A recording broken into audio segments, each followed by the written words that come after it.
Good afternoon, Cool Cat Renee. You are the first one in here. How are you, my friend? Let's see what's going on to New York without communist mirror they got. Yeah, New York is doomed, but our great president Donald Trump says that he's gonna lend a hand on them and trying to help them out with whatever the heck they're doing. But it's gonna be a tough one, I think. It's going to be a tough one. I think President Trump is a lot better than I am because I wouldn't give them any support.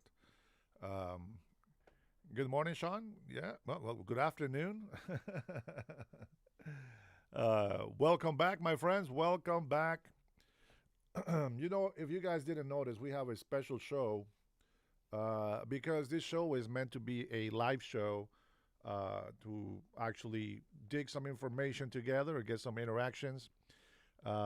Unfortunately, that also means that we're going to get a bunch of libtards in our show. And, well, let's be honest, there's a lot of people out there that are very confused with everything that is happening in our country. And, that should be a reason to be concerned, to be honest. There's a reason why people are voting the way they're voting, and it's not for the better of our country. It's out of ignorance that they think that they're doing something right, but they're not. And that's very unfortunate right there. Excuse me. Let me try to get my coffee water ready. Hey, babe, can you do me a favor? Can you go grab me a mug, please? Can you get this one right here? I forgot to grab the other one that I had. Get our coffee water ready to go. I was going to come in a little bit earlier, but I had to have a date with a very special lady. She has the same last name as me, but it's not my sister. It's my wife. Hi, Cheryl. How are you? Good afternoon. Good to see you guys. Last night we got in trouble. We were misbehaving like bad teenagers from the past, and the YouTube police busted us, said Rush Babe. They took us off a live stream for a while there. But I guess we called it. Don't worry, guys. Everything is great. Everything is good. I already edited the whole. I think it was like 40 something minutes of copyrighted music. So that all got deleted from YouTube, which means that people can still watch the live from last night. It was very funny how people. Hi, Dolores. It was very funny how people uh, kept arguing about politics, and I'm just like, guys, we are done talking politics. We are done talking religion. We just want to unplug and have fun with friends. So we started playing the music last night. I think a lot of people, well, my members, right, you guys, the subscribers, actually enjoyed it, and I think that was great. I got to find a way to get a license to be able to play any kind of music from YouTube Music. As you guys know, this is what I do for a living. Anything that I make in here, any coffee I buy, everything that I make, pay the internet, the phones, that allows people to call in, etc. It's all possible because of supporters like you. And I want to say thank you for that. I really appreciate it. Now, I have invested a lot myself on what I have. You can drive with that if you want. You good? Okay. Thank you, love. So, yeah, see, Cheryl agrees. She was there last night. I think, Sean, were you here with us last night? I think Sean was, but I don't know how long you stayed. Now, I'm going to tell you, you know what? I thought I had it ready. I was going to do my live outside today, but then ended up coming in here. But I want to show you guys a couple of things. One, we're going to talk about Fox made a report on a massive fraud that the Trump admin has on the SNAP program abuse. Last night I stayed up and I was doing some research just in case we get some people in here that have questions that still don't believe that illegal immigrants can get benefits. I'm not sure why these people deny that. This documentation, there's a lot of information out there. I just can't bring it out to you every single time that we come live on my show. I can't explain that to you every single time. I mean, I can, but you know, I got 10,000 people that are going to be very bored with listening to the same damn story every day. And it never happens. It doesn't matter how we try to go somewhere else with the story and we just try to, you know, try to criticize different things. People still bring up the same things. And so there's not really much I can do about it. So with that being said, I want to thank every single one of you members and subscribers. But I also want to make sure that I recognize specifically my members. And this should just be maybe like a minute or so. Let me see. Mike says, let's go ahead and take a couple of questions. Mike says, Democrats vote yes and open the government. Yes. Well, we just needed, 5 more and to open the government. Jeffrey says, can't hear you. It's very low volume. There's nothing I can do about it, sir. I got my volume up here 100%. Now, let me see if it's you or if it's me. Let's take a listen to the sound. I think that's pretty loud. So I can hear it loud enough, I guess, and I am actually talking a little bit loud. So I thank you guys for coming in here, but I really want to say thanks to my members. Let me answer a couple of questions here. Pablo, is the government still shut down? I believe it is. They're making dumb videos of where are the Republicans? Well, they're not going to be at the building doing nothing. They're going to show up when there is something to do. Let's go ahead and remember. Salud, my friend Berniel. Welcome to the chat. I appreciate you always being in here, my friend. You and I go hand in hand together, and I'm glad to see you. Thank you for the phone call. It was a nice touch. Let's see what else we got. Pablo, yes, Republicans are planning and keeping it close past Thanksgiving at least. What I want Republicans to do is kill the filibuster. We got to nuke the filibuster. We got to get rid of it. Done. Finish. Republicans step up. Call it off. Rand Paul, what a disappointment of a representative.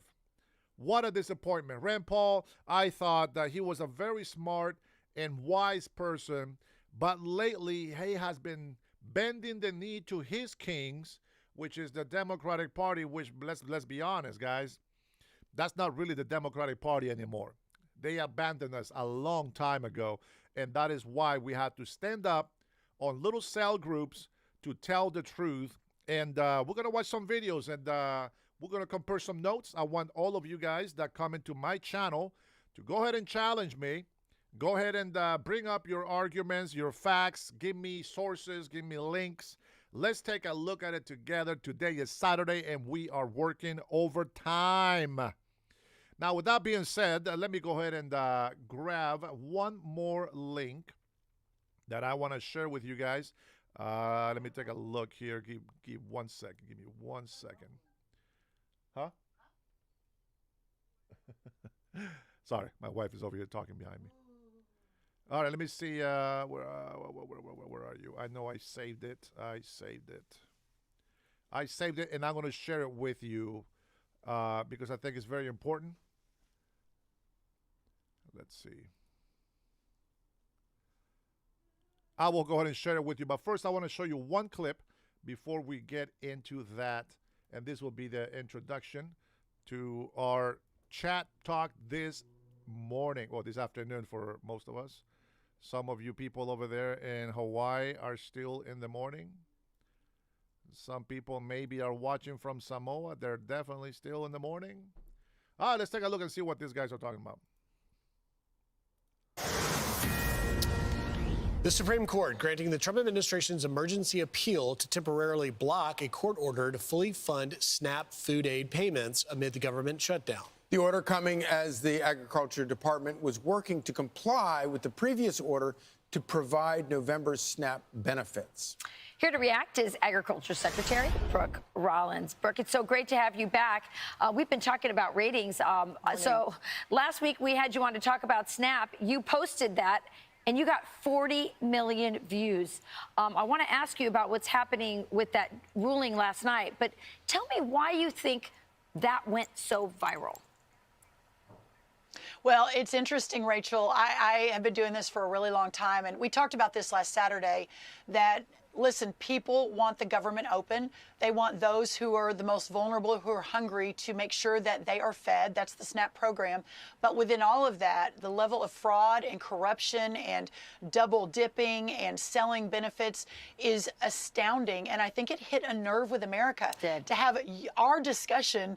40 million people watch it about how corrupt the SNAP program is, how we have to fix it. I think just tells you that Americans are paying attention and they're not okay with government as usual. We need to clean the house up, and that's what we're doing. So the Center for Immigration Studies has found that anywhere from 50 to 60% of households that are headed by illegal immigrants rely on SNAP benefits and other programs similar to that. Is there a problem with that? Well, we, at almost the very beginning, I think on my first day, I sent a letter to every governor in America saying, send us your data. No illegal aliens on any SNAP or food stamp or WIC program, period, full stop. Everyone said, oh, no, we're not doing that. It is illegal. I mean, it is not allowable.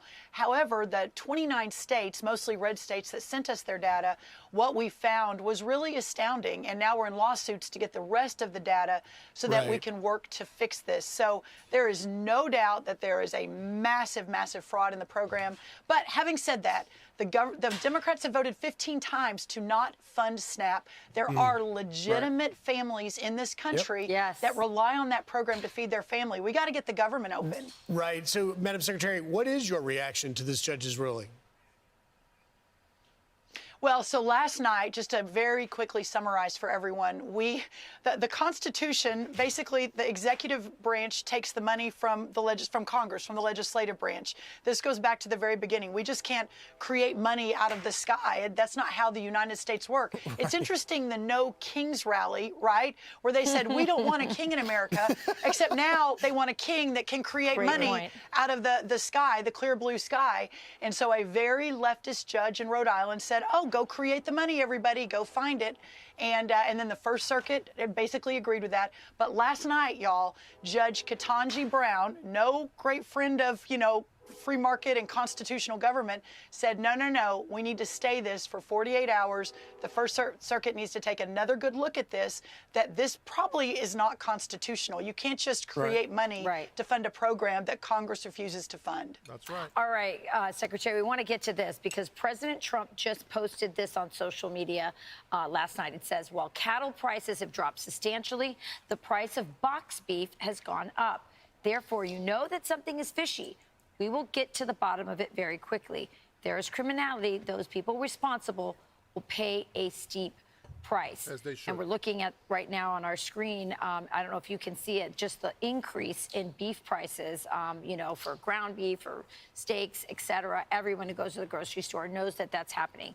So I want you to address what the president's talking about, possible collusion or monopolies among the meat packers. But then I also want you to address something that we've been talking a lot about on the couch, which is over-regulation of processing, so that I don't personally want my meat brought from like these big, huge slaughterhouses and meat packing places. I want it to come from a small local place, but they're over-regulated and they can't compete. So address both of those things. That's right. Well, a couple of really important points here. First, that the president's promise to Americans to make America affordable again, so that you, as a mom, Rachel, of many children, myself, we are able to put the best food on the table. We can afford it. We don't have to skip over that part of the grocery store because it's too expensive. So that's the first part. Now, I want to address a little bit about that because I think people just listen to the news, but they don't understand what the hell is going on. And one of the things that's going on is that President Donald Trump, the administration, and everybody else that is working to bring prices to be lower and more affordable for people, a lot of states are seeing that. But the states that are against President Donald Trump, they on purpose raise the prices on all products and regulations and doing business taxes, surcharges, and all kinds of stuff. Here in Washington State, we see the biggest thing. They keep hiking up property taxes. They keep hiking up taxes on the people. Over $10 billion in taxes have been hiked up this year alone, and they're trying to blame President Donald Trump's tariffs and the tactics that he's using to bring money back to the states. And they blame him for all of that, and yet they wash their hands out of all the taxes that they have been raising, which also causes products to go up. Let's not forget that there is price gouging businesses out there. If you go get gasoline from Costco and you go get it for $3.95, you're going to get the same gasoline, supposedly better quality, at Chevron for $4.76. So it's up to people if they want to be lied to and continue to live a lie, or they can stand up against the government, local government. Don't let them put their distraction of orange man is bad. You got to go and talk against your local government and say, listen, if he's doing something bad to us, why don't you do something good for us? Why don't you fight and defend us instead of blaming Donald Trump for all of your negligence and lack of budgeting? The second part is that this president is so focused on American families, the American dream, and American farmers and ranchers. In the last decade, we've lost over 107,000 ranchers in this country as the entire industry has consolidated. And what the president was talking about yesterday is 85% of our beef in America goes through 4 big companies. 2 of those are not even American-owned companies. So these are massive policy challenges: how much we pay for our beef, where it's sourced from, and whether we've got a national security issue. So 2 of those beef companies, you're going to tell me they're not American, and yet the Democrats and the left side keep telling the world, keep telling the whole United States of America that Trump doesn't care for his farmers. Let's find out who really is at fault here. Let's not forget that China has bought thousands of farmlands away from American citizens. You go ahead and explain to me where the farmers that own that land went, and we can talk. Issue on our hands, right? If you can't feed yourself, you're not secure as a nation. So that's what the president was really focusing on yesterday, and I think it's really, really important. Rachel, to your point, you and I've talked a lot about this, the make America healthy again, how we get better, more nutritious foods.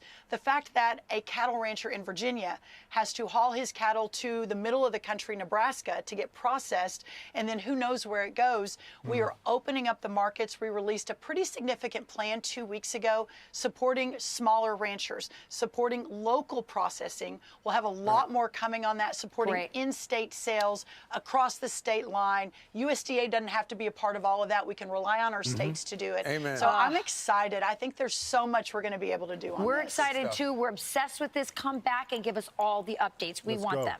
Thank you, Madam Secretary. I will. Thank y'all. Thank you. You're welcome. And Trinity, welcome to our Saturday night. Saturday night. I'm still partying like last night. Saturday's overtime show. Now, I have another clip that I was watching this morning, and this is from Maria's Fox channel show in the morning. And everything that we have been talking about here. Hi, Stephen. Good morning. Vic, good morning. I see you. Everything that we have been talking on the Dennis Herrera show, we're going to hear from an actual legacy media news outlet. A lot of people say to me, why don't you go get a job? Let's be clear. This is my job. This is how I earn a living. And it's because of supporters like you that I am able to do this. Let's just keep that clear. So I know a lot of people here might be new. Maybe a lot of you are subscribers already. You guys know what it's all about. But I also want to make clear, now you can go ahead and think that somebody that drives to another building and they have a studio that they can go ahead and look around and make it look pretty and everything, you can think those guys have a career. But let's be honest, I got over $20,000 worth of equipment right here that I use and that I have bought myself. Now, whether you like it that I am doing this from home or from outdoors or from whatever, that is your prerogative. But I'm going to tell you something that those guys don't analyze any better than I do myself. So with that being said, I want to go ahead and find this video for you that we're going to play. And I want you guys to really pay attention to this because I think Maria does a great job in her channel to deliver some great news. I also have, last night after the party that we had in our chat, I went on and I went to the government's webpage for USDA Food and Nutrition Service. Now, if you guys don't have the time to read into all these documents, well, today is your lucky day because we're going to hit some of those points together. And I got 3 pages that we're going to talk on this website so that you guys can see that I don't make this stuff up. People seem to forget that I used to be a migrant. I have used the welfare system. I have noticed how you can qualify for SNAP, etc. I know how emergencies are being used. I know what asylum seeking is and how it's supposed to work. I also know how long that asylum is supposed to last. And I will tell you, it's never permanent. With that being said, we're going to go ahead and listen to the first segment of her recap video this morning. Before we go there, anybody have any questions? Let's see. Blue Oceans, I mean, always law. Okay. Let me go up a little bit more. Hello, brother. Thank you, Trinity. Okay, Mike says, what's a government program without massive fraud? Yeah. It's a good one. That's what that is. It's a good one without massive fraud. Everything is more expensive. Even gas remains the same. That's still higher. Fractional. Okay, so I bought a gift for our little brother Omar, right? Trinity, everybody on my channel knows who Omar is. He's our little brother. He's the youngest in here, I believe, in our group. And I bought him a hat because we hit 10,000 subscribers. Now, the hat that he wanted this hat. The 4547 Make America Great in white and gold. So I bought him the hat. And I noticed that his taxes on a $47 price was $3.46 cheaper than if I bought it here for myself in Washington. So that tells me that every state is going to have different stats, different monies. You guys will see that your price of gas is $2.29 and you're going crazy. Well, that's because you're used to having cheaper prices, but inflation, prices will always go up. They never go backwards.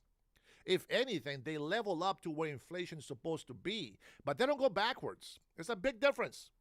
You have to understand this. This is the zero balance right here. This is where we're supposed to be on inflation.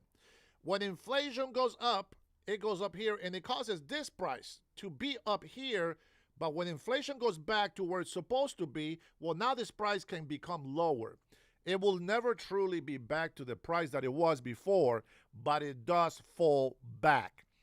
Doesn't mean that it gets cheaper. It just means that it falls back to that inflation bar. That's the way that I see it in my brain. That's the way it makes sense. That's the way I say it.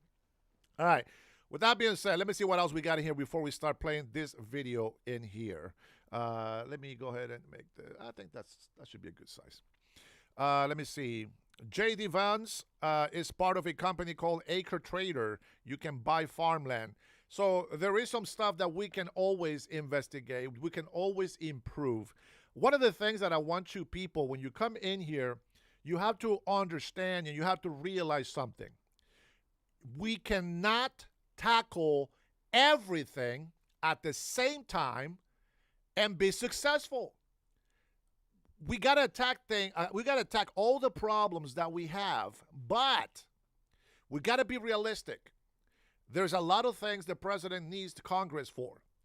There's a lot of things the president doesn't need Congress for. On whatever he can do, as long as it's allowed by the law, stop impeding, stop blocking progress. You guys got to let us work, man. You got to let the administration do their job. Stop this stupid protesting. I get it. We got the right to protest, but doggone it, stop protesting things that we haven't completed yet. Let the president and the administration move forward, see what's up. Let's see how it plays out. You got 4 years. If you guys are so good, why are we losing so much money? Why are we making more money now than Biden's administration? Why is it that now we're bringing 150% more revenue every year from tariffs now that Trump is up? Why do we have all these agreements and all these the dedications that the policies have to be changed from international governments. Let me rephrase that. I'm thinking in Spanish too much. We need agreements so that we can have people investing in our country. Some call it deals. We need deals. Now, everybody is falling in line throughout the world for one simple reason, and that is because the President of the United States of America has the power to use tariffs to negotiate. Now, I told you guys many times over and over, and if you're new here, you're probably going to hear that for the first time, etc. I get it. Our enemies, let's be clear, our enemies are watching. China has been the toughest to negotiate with tariffs, and Russia has not stopped the war because Democrats have been announcing to the world that they disagree with President Donald Trump's tariffs and his negotiation tactics. So these people are holding back because they're waiting to see how Democrats destroy President Donald Trump's administration so they can do whatever they want with us. Let me be clear. Because of Trump and using tariffs as a tool to negotiate, we have brought hundreds of countries to come to the table and negotiate. A lot of them you've seen on TV signing the agreements, making sure that it's legit. Press conferences, open transparency. Everybody can see what's happening. I am so astonished how liftards come into our chat and they tell us that we're lying. It's like they're not even watching the news. Even CNN is putting these agreements being signed live. Do you not watch live? Don't just wait for the report to come on at 6 p.m. This is why I try to go and do my lives when these things are happening, so that people don't have the excuse to say, oh, there's no deals happening. What are you talking about? We've never seen that. That's a lie. Well, I get a lot of those haters that come into my channel many times telling me the same thing and over and over. And when they see the truth hitting them in the face, they say we're lying. So remember that. China has bought a lot of farmland in the United States of America. If we made a mistake, we got to correct it, okay? But the bottom line is this. I'm tired of hearing people saying, they're farmers. Shut the hell up. You don't even support the farmers. You support your cheap shit from China. That's what you support. You don't care about the farmers. But you use the farmers so that you can make President Donald Trump look bad. You think we don't know that? That is a tactic of a dirty politician. That is exactly what they do. Governor Ferguson here in Washington State, that's exactly what he do. He lies to the people, blames Donald Trump for everything. We're going to sue him. We're going to go down to court, and we're going to put him there, and we're going to do this. Oh, we're going to do. Shut the hell up. Do your job. Fix the budget. You have wasted our taxpaying dollars here in Washington State. You have a lot of programs that you never finish, a lot of projects that never get constructed. You've been lying to us, raising taxes, raising property taxes, making gas prices go up, and then you turn around and blame President Donald Trump. Accountability is number one, and it needs to happen. And as long as we keep voting for corrupted politicians to come in there to build their own agenda, not the American people's agenda, not the American citizens' agenda, you will continue to suffer in your city, in your state, in your county, in your country. You got to pay attention. And if you guys hear me yelling at you, sometimes that's what you need. You need somebody to tell you what's going on. Wake up. Now let's go ahead and listen to see what happened in China. I love my members using those emojis. Thank you so much. I'm going to make better ones, by the way. Give me some time, okay? Give me some time. When I do lives for 12 to 14 hours a day, I don't have time to do other side projects that I need. So sometimes I will cut my lives probably a little bit shorter just so I can have time to work on other projects so that I can make this channel look a little bit better, all right? And I hope that you guys are seeing a little bit of progress in it. So with that being said, I love you all, and I thank you for your support. All right, before we play this video, I do want to give you guys some credit, and I want to go ahead and do my little plug-in.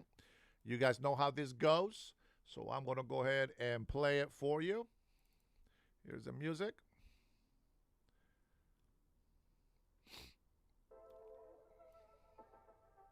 Thank you, members.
Thank you very much, guys, and let's go ahead and get into this video today. And hopefully these guys will actually... Hey, JR, thanks for coming in here to put your dumbest channel on YouTube comment. Thanks for stopping by. Now get the hell out of my chat, will you? All right, let's take a look and listen what they're actually saying here. To China. This is a milestone meeting, a milestone deal, a historic deal. You know, this really creates the conditions, I hope, for NVIDIA to be able to go back and compete in market in China. Trump 45, in President Trump's first administration, he set the tone perfectly for America to lead in technology and make sure that American companies have the best and first, but for American technology companies to go around the world to compete and win. In the last 4 years, the administration really set us on a path that really backfired. The policies have really backfired. From a 95% market share in the China market, which is one of the most important markets in the world, when President Trump left office, NVIDIA's market share in China is now 0%. And so this is really time, and it's a great opportunity for us to reset back to the Trump 45 policies. For the Trump 45 policies where American AI companies are able to go to China, compete in the marketplace, and be able to diffuse and proliferate American technology standards around the world so that we could set the global standards, so that the world is built on American standards, so that we could lead the world. Wong also saying the cost of producing chips in the U.S. is worth the national security as NVIDIA looks to bring manufacturing back to the United States. Watch. Is it much more expensive to do it in the United States versus Taiwan? It is more expensive to do it in the United States, but we're going to get better over time. You know, re-onshoring manufacturing and the first plant of its kind, it's going to cost a little bit more money, but that's okay. The national security benefits, the supply chain resilience benefits, the job creation benefits here in the United States. You know, we're going to manufacture chips, systems, and those systems are going. These AI supercomputers are going to go into what are going to be AI factories, which are going to be used by every single industry in the United States. And so this is going to create over time. You know, my guess is millions of jobs, and really, really high quality jobs.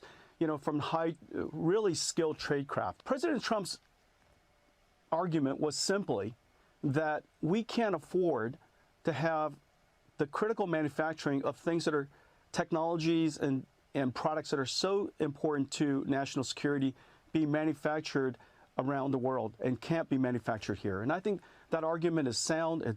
It makes perfect sense. And we decided that we would go all in on bringing manufacturing back on shore. Greg, your reaction to those comments from him? So I watched the interview. I found it to be pretty fascinating. I thought he was brutally honest about going back to the policies of Trump 45. What we've lost in the last 4 years is really just not AI, but AI is certainly a component of that. And, you know, look, reshoring, we know it's going to be more expensive. There is an inflation component of that. AI is part of that story. He said we'll figure it out over time. I thought the most interesting thing he said, we talk about AI eliminating jobs. He's saying he thinks the build out of the infrastructure around AI could create 2 million jobs over time, which is wildly constructive. Yeah, no, and on that point, there's actually a piece this morning from Phil Gramm, former Senator Gramm, Michael Solon. The AI revolution will actually bring prosperity. And they make the argument that every time you have a revolution, like you had the Industrial Revolution in the early 1900s in this country, that it was a major change, a major moment for the nation, but it did bring a change in how the country operated. And it led to prosperity for the United States. And I agree with that, Cheryl, because independence has a price, but dependence, that's a cost we can't afford today. When we look at AI dominance, when we look at cyber warfare, semiconductors, all of that, in my opinion, is the new oil. And whoever controls that controls the future. That's the key to success. And that's where President Trump has doubled down. I do think we have to say the quiet part out loud. China is not a trade partner. They're a strategic adversary. They have dragged on this trade deal because they're hoping that the Supreme Court will rule against President Trump, and they're going to be wrong. So they better be very certain when they get to that place and they have to sign the deal that they're going to execute a deal and keep its promises with the United States. That's the issue. Can you trust the Chinese? Most would say, of course, no. But at the same time, you know, during that interview with Jensen Huang, I kept thinking to myself, obviously he's talking about the importance of the China market. But the other side of that is the Chinese stealing intellectual property from American companies, and that has been happening for decades. And I don't see an off-ramp here or enough controls from everything I've read within the agreement from last week that we can trust that they're not going to do the same thing, because China knows that the AI race is, they have got to win the AI race. And they will do whatever it takes to do that. So one of the differences, there's two kinds of people. Now I'm going to try to leave this whole bipartisan thing out of this subject, okay? There's two kinds of people that I know of. One of them is destructive. The other one is productive. Now, the way that I look at it is this. All right, the way that we look at it is we're looking at the constructive ones. We look at China. They got a market. They got technology advancement. What do? Get our ass in gear and upgrade our technology. That's constructive. Now we're going to make something better. And then China does something better. Boom, we got to step it up. And then Russia does something. Oh, boom, now we got to step it up some more. And because of that constructive mindset on some people, we are able to stay in power. You got to be playing chess, not checkers. You got to know your opponent's next move. And then there is the other side of the people that all they do is moan, bitch, and complain and get stuck in complacent. Complacent. They stay complacent. I think that's the word. Sorry about that. So they don't do anything. And they just say, hey, we were good. We don't need to do anything. That's a destructive mindset. You have to constantly keep evolving, growing, and moving with change. If I can tell you, being a half a century old man, I can tell you, I know old school. I know old school values. I know old school raising, teaching, education, how your children were raised with civics and patriotism and love for the country, respect and honor the nation that is providing for them and their future generations. And then I also know the new school. The new school is lazy. They want to have easy money. They want to be able to get all the luxuries without deserving it. It used to be a time where if you couldn't afford luxury, you just don't have it. Now they demand it if it's something that is for everybody. If you want to continue to be broke and a poor mindset, you go and do that. But stop telling everybody else that that is the right way to be. That's not how it works. And so I got to be the guy that comes in and puts things right in the middle and say, hey, listen, I understand that, yes, we were good, but we need to get better because our competitors, let's not call them enemies, our competitors are actually fighting harder, trying harder, working harder, so that they can make their nation better and stronger than any other nation. So guess what we got to do? We got to do the same thing. Now, here's a perfect example. We have Alejandro Arredondo, who says food is not a luxury. Now, the mindset that he has is the destructive mindset, because the constructive mindset, it's a person that says, hey, listen, we have been depending on the government for food for so long. Now we ain't got no food. What we got to do is this. We got to go to work. We got to find a way to make some money. And then I won't be dependent on the government. But because he has doesn't have a constructive mentality, he has a destructive mentality. He thinks, well, I've been getting food stamp for so long. I need to get food stamp. I need to get food stamp. No, food stamp benefits is for those who really need it. And if you really care about people that need food stamps, shut the hell up and go talk to the Democratic Party and tell them to stop playing games with the American people. We are not mandatorily, we are not mandated to provide our benefits that belong to American citizens and residents that qualify to give to illegal immigrants. That's just not how it works. You say illegal immigrants don't get benefits, stick around, and I'll prove to you how they get those welfare benefits by going to an actual government's website, and then you see it for yourself. Don't play stupid. If you don't know the facts, don't talk about it like they are the facts. You can always say, I believe this because this is what I've seen. You can say that. But when you argue with me that that's a fact, you're going to lose every single time. I can prepare today. And today, either you're going to learn or you're going to stay dumb. Let's continue watching the video. That's a great point. I mean, I think there's sort of the micro short term, this 1 year period where we're going to feel different things out. Monitoring that, I think, is clearly important. But to your point, Cheryl, the macro story really hasn't changed. How that evolves over time, I think, remains to be seen. And I understand his point about the financial benefit.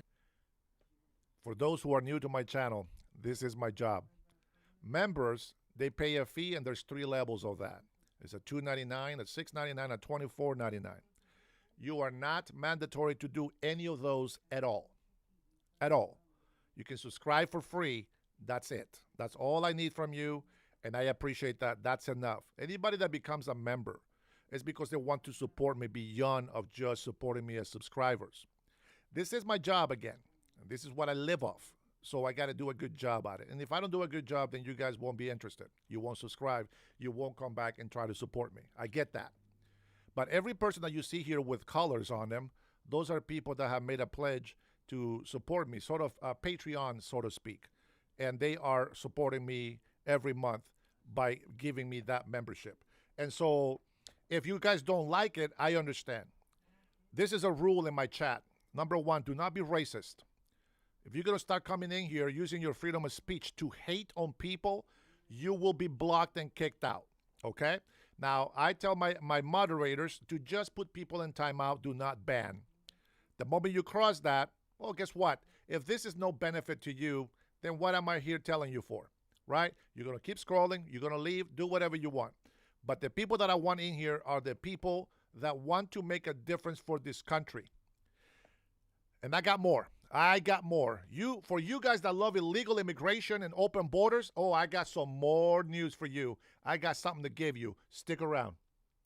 It's a being in the Chinese market. Many companies would still argue that, but the risk is the question mark. Well, and it's how do we control that risk, right? Espionage is their #1 mission for China. The fact that they bought farmland, the fact that they've infiltrated Silicon Valley. So we have to continue to be vigilant in what access we're giving. Data centers, I mean, that's a #1, 100% U.S. priority where we should not allow Chinese or, in fact, any foreign country to operate data centers, because what does that do? It's a storage of data, and we're allowing other countries to access it. How do we have certainty that we're actually protecting our IP and national secrets? So we have to be very diligent in how we continue to expand partnerships, trade deals, but keeping American interests first. The United States If you don't know what that means, China, just as they have been stealing, well, actually, it's our fault.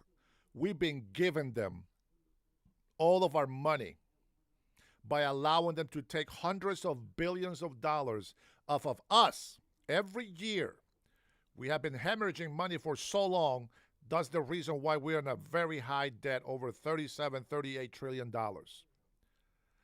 China is stealing our IP, our information, our knowledge. All these American manufacturers that took technology over to China, they have been reverse technology. So for China to be able to make the same things that our Americans actually created and patent so that they can make some money, and then China is grabbing that same technology because they are in China, so they get taken advantage of. They be stealing, they be spying on us, and they be making the same product that we're making, not as good, but pretty damn close, right? And then they sell that to us. For you that are against tariffs, you don't understand that you're actually betraying the American people. And the Chinese people, they need to work for their money, not steal it from us. Has to basically invent but own the technology, the underlying technology of AI, or we risk being dominated by the Chinese. We are now approaching the longest shutdown in American history. Democrats' fault. I mean, the Republicans are voting almost unanimously to end it, and the Democrats keep voting against ending it. They've lost their way. They become crazed lunatics. And all they have to do, Nora, is say, let's vote. Wednesday or Thursday. Wait, hold on there, Ted. I appreciate you. So that's a good question, finally. Somebody actually makes an actual question. Where'd it go? Zeph says, why does Donald Trump and his family have about 20 companies in China? I want to make one thing clear. This hat was made in America. $47 plus tax. This hat is also for Trump, made in Bangladesh, was worth $20. Now I got a subscription with Amazon, so I get free shipping. This hat, I don't know who the hell made it, but I paid $15 for that. So the point that I'm making with that is, it's not that we don't want to trade with China.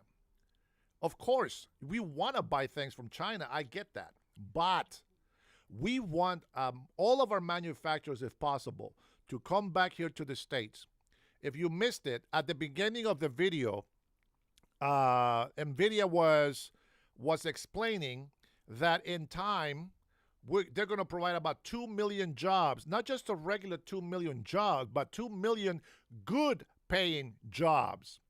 And that is progress. It takes time to reconstruct something that has been destroyed for decades. You can't reconstruct something in months that took decades to destroy. It's impossible. So we have to be realistic about things.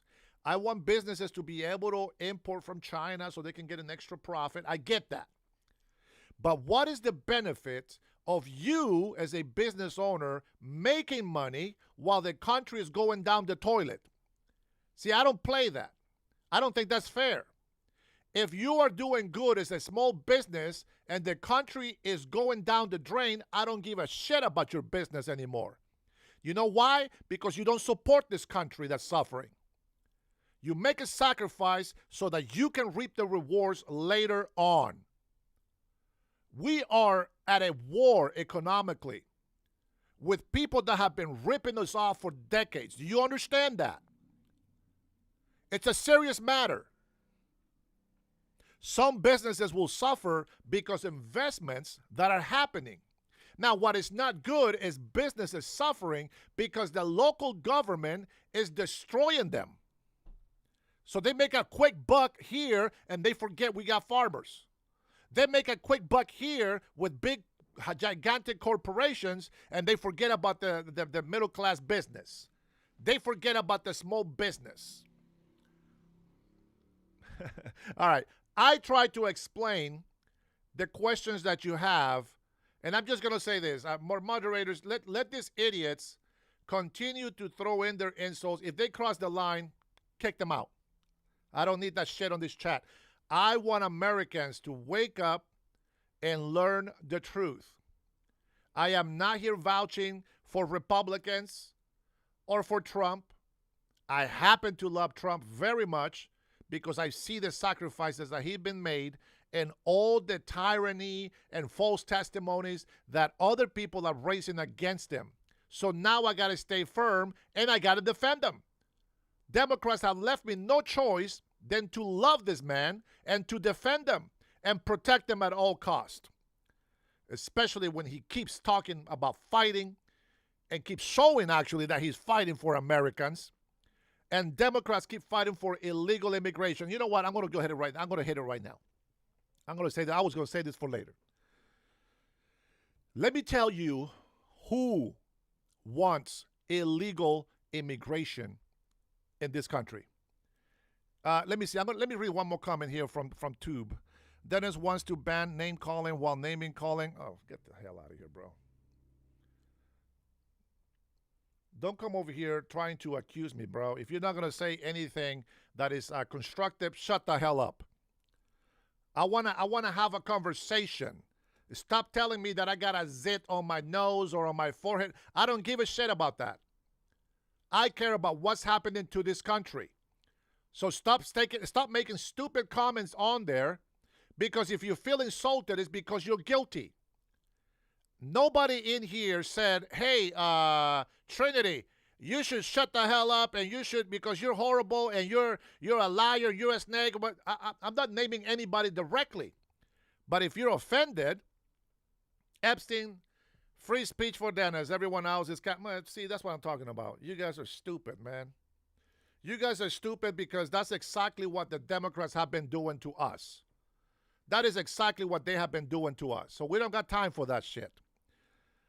Beer and Taco says, at least someone is happy to pay high prices on everything like we've never seen before. Yeah, okay. How about you like paying high taxes and you don't say shit about that? Why don't you start going and find out how much they've raised taxes on you in the last 10 years? And then come over here and tell me why the prices are so high. See, this is why you guys get insulted. If you make a stupid comment on there, I'm going to talk directly to you. Okay? If you make a good comment, guess what? You get props.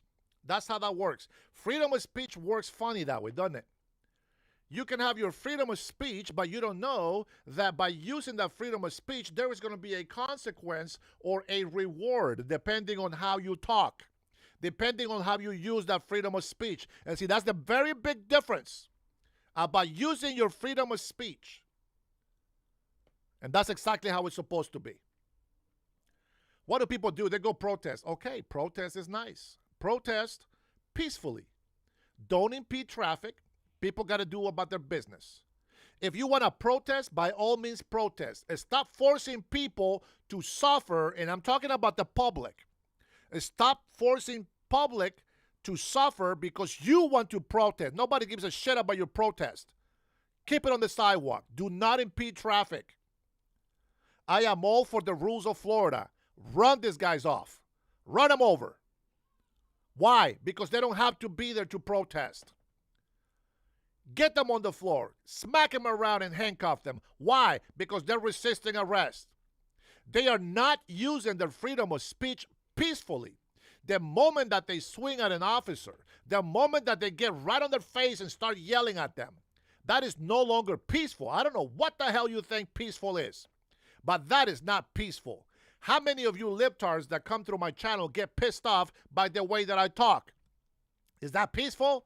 No, but it's my damn chat, in it. This is my channel. This is why I get to talk the truth however I want to say it. If you don't like it, then get the hell off my channel. It's that simple, guys. The people that appreciate the truth are the ones that stick around with me. I don't care about having a thousand viewers. What's the point of having 1,000 viewers online if they're all negative? If they're all not going to help this country? It doesn't make sense, does it? So what's the point of that? All right, Teddy. Sorry about that, sir. Continue. Of this week, the Democrats will wait until after Election Day because they think a shutdown is good for energizing the crazies in their party. Deeply distressing to know that 42 million Americans are going to lose their SNAP benefits. I feel like the Democrats really need to own the shutdown. And you see... Oh, whoa, that was a Democrat senator right there. See, it's not that I'm Republican. It's that I am a patriot for this country and I stand for the truth. Senator Fetterman is a Democrat. It doesn't mean he's a Republican. It means that he's a patriot that stands for this country and wants to help the American people. Man, my hat's off to that man. Seen now, the avalanche. Oh, wait, this one right here, Mike Johnson. This guy is the most hated guy by the Democratic Congress people. This hateful man, he's so bad and so hateful, he donates his salary. Can you believe that? He actually feeds and houses over 70 veterans. What are the other the Democrat congressmen are doing to help Americans? What are they doing to help veterans? But this person, who they called a very hateful and very useless spokesperson, a speaker, he's a bad guy. And yet he is the one donating thousands and thousands of dollars to help the people. Where are you at? Of people and organizations and institutions calling on the Democrats to reopen the government and vote for the clean CR. You got labor unions, you got the largest airlines in America, you got independent voters, working class Americans across the country. They are all pleading with the Democrats to do their job and stop using their hardships, the people's hardships, for the Democrats' political games in Washington. Hold on, Mike. Sorry about that, sir. Okay, I'm going to assume, Alejandro Arredondo, I'm going to assume that you speak Spanish. Is that a yes? Is that a yes? I'll wait for that response. Alejandro, you speak Spanish, yes? There's a reason why I ask. It's not to embarrass you. Bad. The way we help our country is by speaking the truth.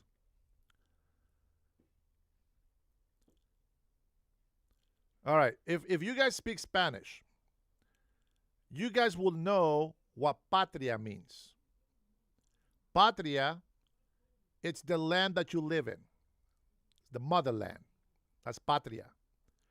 To be patriotic, it means that you stand for the land that you live in, meaning that you protect, defend, honor, and respect that land.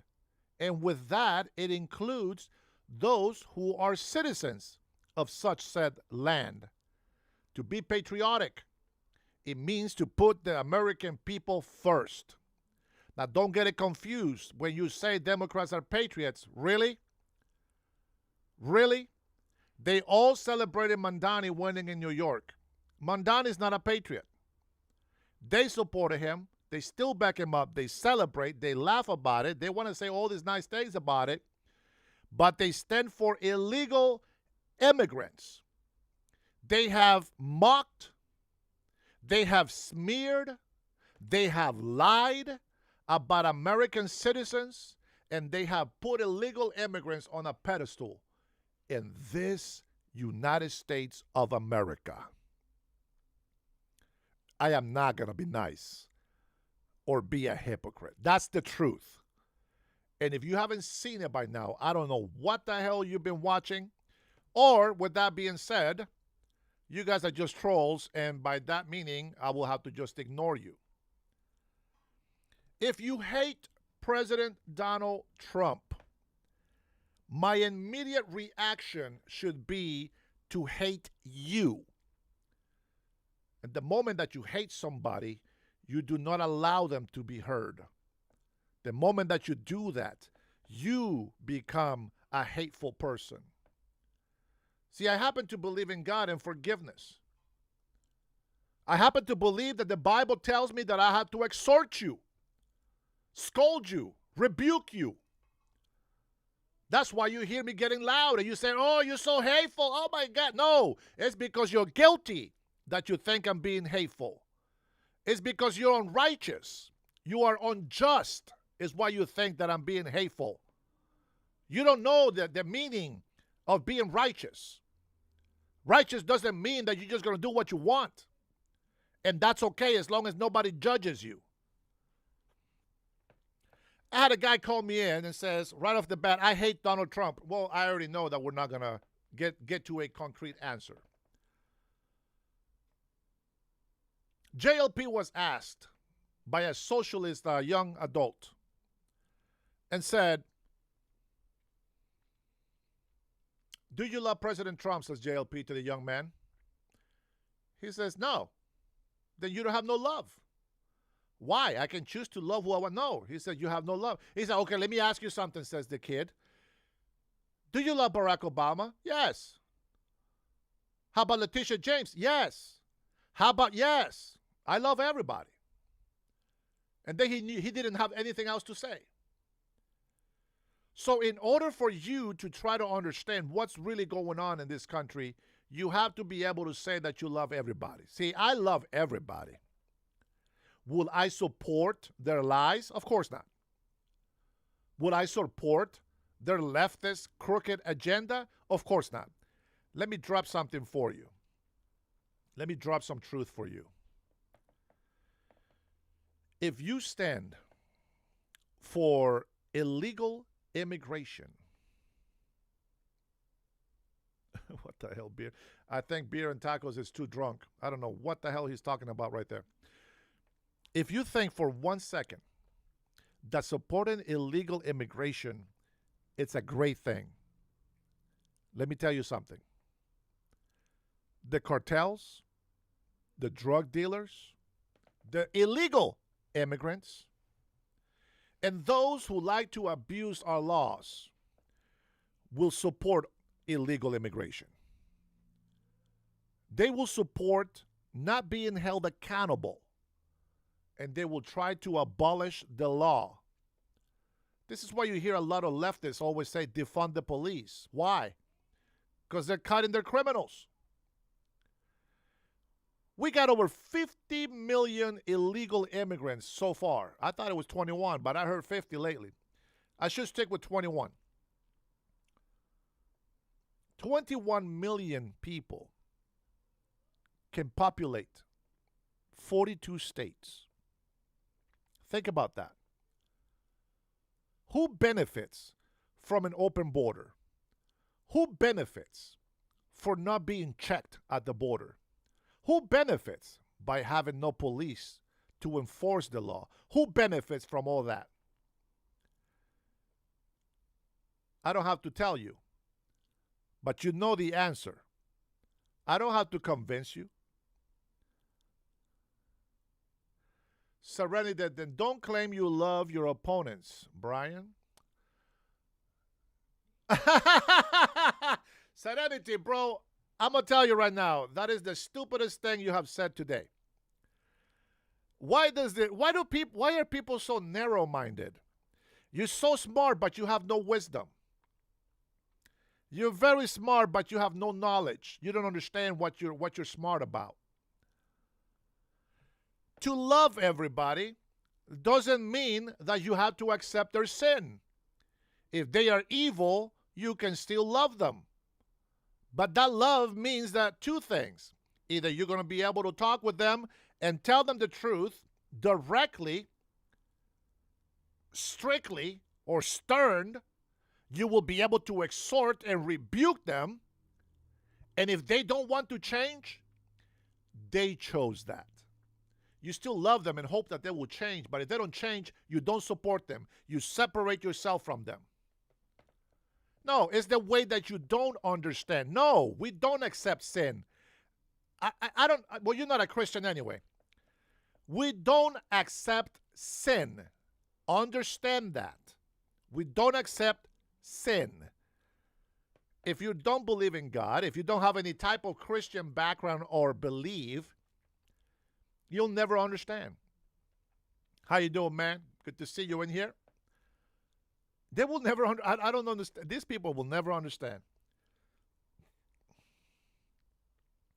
Here, I am an alcoholic, and I'm also a wife beater, and then also I don't follow the law at all. Do you love me? The answer would be yes. Would you love me beating my wife? Do you love me being an alcoholic? If you do, that means you hate me. If you accept me, it's good. If you accept my sin, it's not good. Telling me that I'm a woman when I know that I'm a man because I have a penis, that means you hate me. If you love me, you will teach me to love myself the way I am. If you love me, you'll tell me to stop sinning. If you love me, you'll tell me to stop drinking because it makes my blood sick. Alcoholism is a disease. If you love me, you will tell me to stop beating my wife. If you love me, you'll tell me to stop breaking the law. If you love me, you will tell me to go back to my country where I came from because it is illegal and I'm breaking the law by being here without permission to be here. There you go. Do you understand that? Did I explain that enough? Yeah, nah, man. I'm not a half a century old for nothing. You guys haven't lived enough. And a lot of people that are old in here, if you haven't learned the rules of life, you wasted your life. You wasted your life. Manuel, you know, there's sometimes, Manuel Correa, that I have this little bit of hope that gear that is rusted inside your little brain, that one day it will click and you'll be able to think for yourself. But I think you're too rusted. I don't know. There's not enough WD-40 on those gears. I'm sorry. You missed the delivery when they were giving out brains. Mike, go ahead, sir. Sorry about that. I ranted too much on that. Go ahead. That was President Trump, Senators Ted Cruz, Democrat Senator John Fetterman, Speaker Johnson. On this, there is a growing backlash against the Democrat Party. Democrats are waiting to reopen. Yes, Güero, I know. They do the same with Donald Trump. The government lawmakers say this week because Democrats want to use potential election wins tomorrow to save face. But the backlash is growing against Democrats. A new Pew poll, 75% of all... Whoa, wait a minute. 75% of Democrats are frustrated with the Democratic Party? Oh, my God, my point exactly. Here we go. Now, those are patriots. Pay attention. All Americans are frustrated with the Democrat Party. And a new ABC Ipsos poll, 68% of U.S. voters believe Democrats are out of touch. Joining us now, Senator Roger Marshall from Senate Budget. It's great to see you, Senator. 68% of the population believe Democrats are out of touch. Who's lying here? Oh, the truth shall set you free.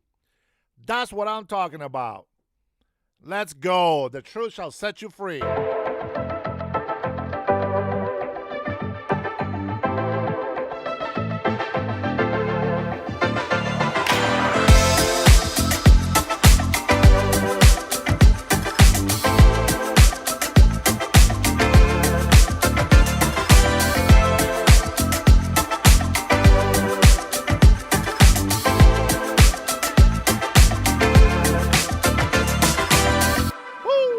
The last time I checked, though, gold was down, actually.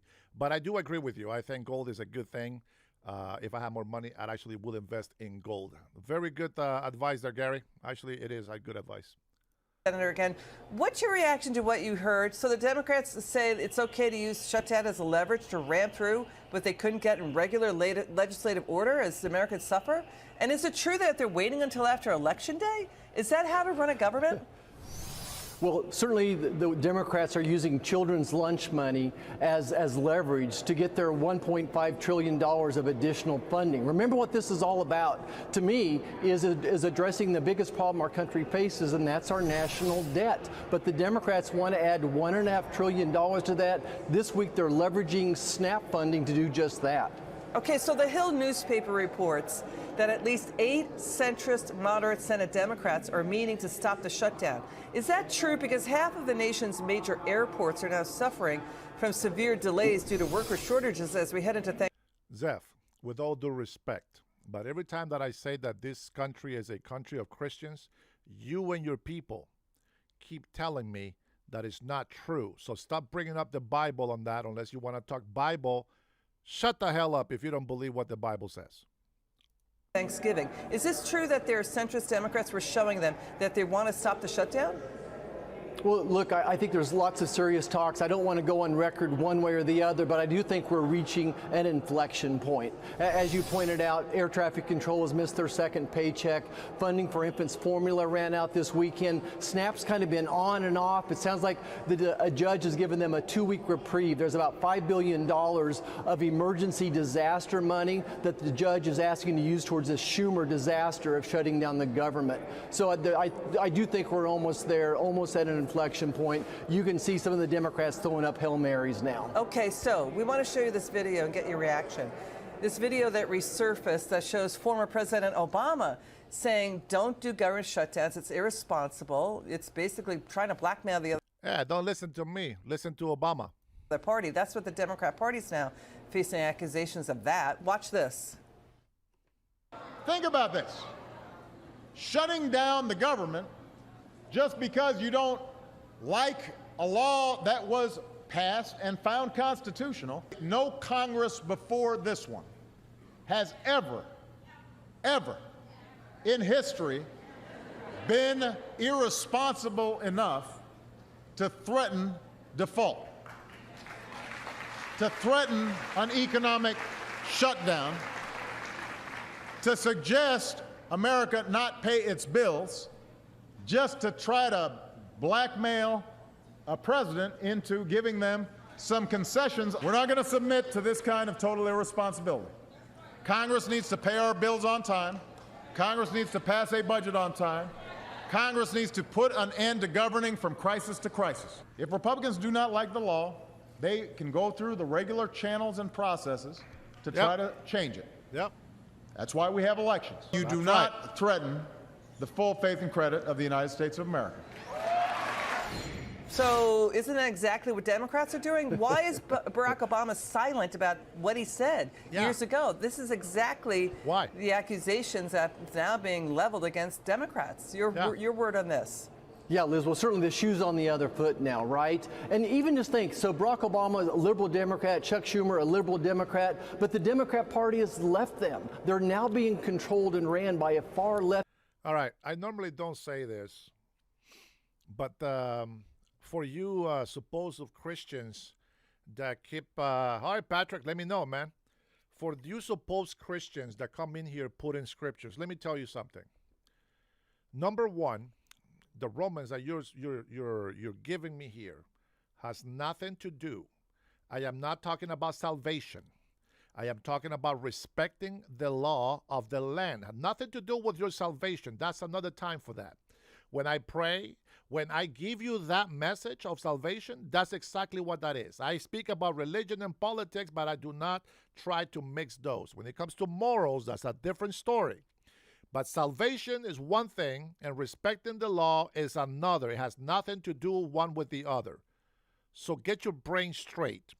Now, for the rest of you here, Melody, our conflicted emotional woman of the month, I will remind you that Joshua and Moses was sent into the town where there was a lot of witchcraft and sinful nature and all this other bad stuff was happening. And God sent them there.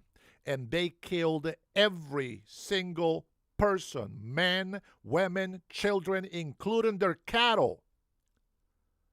So go ahead and tell me that I'm supposed to be emotional and fake empathetically to people.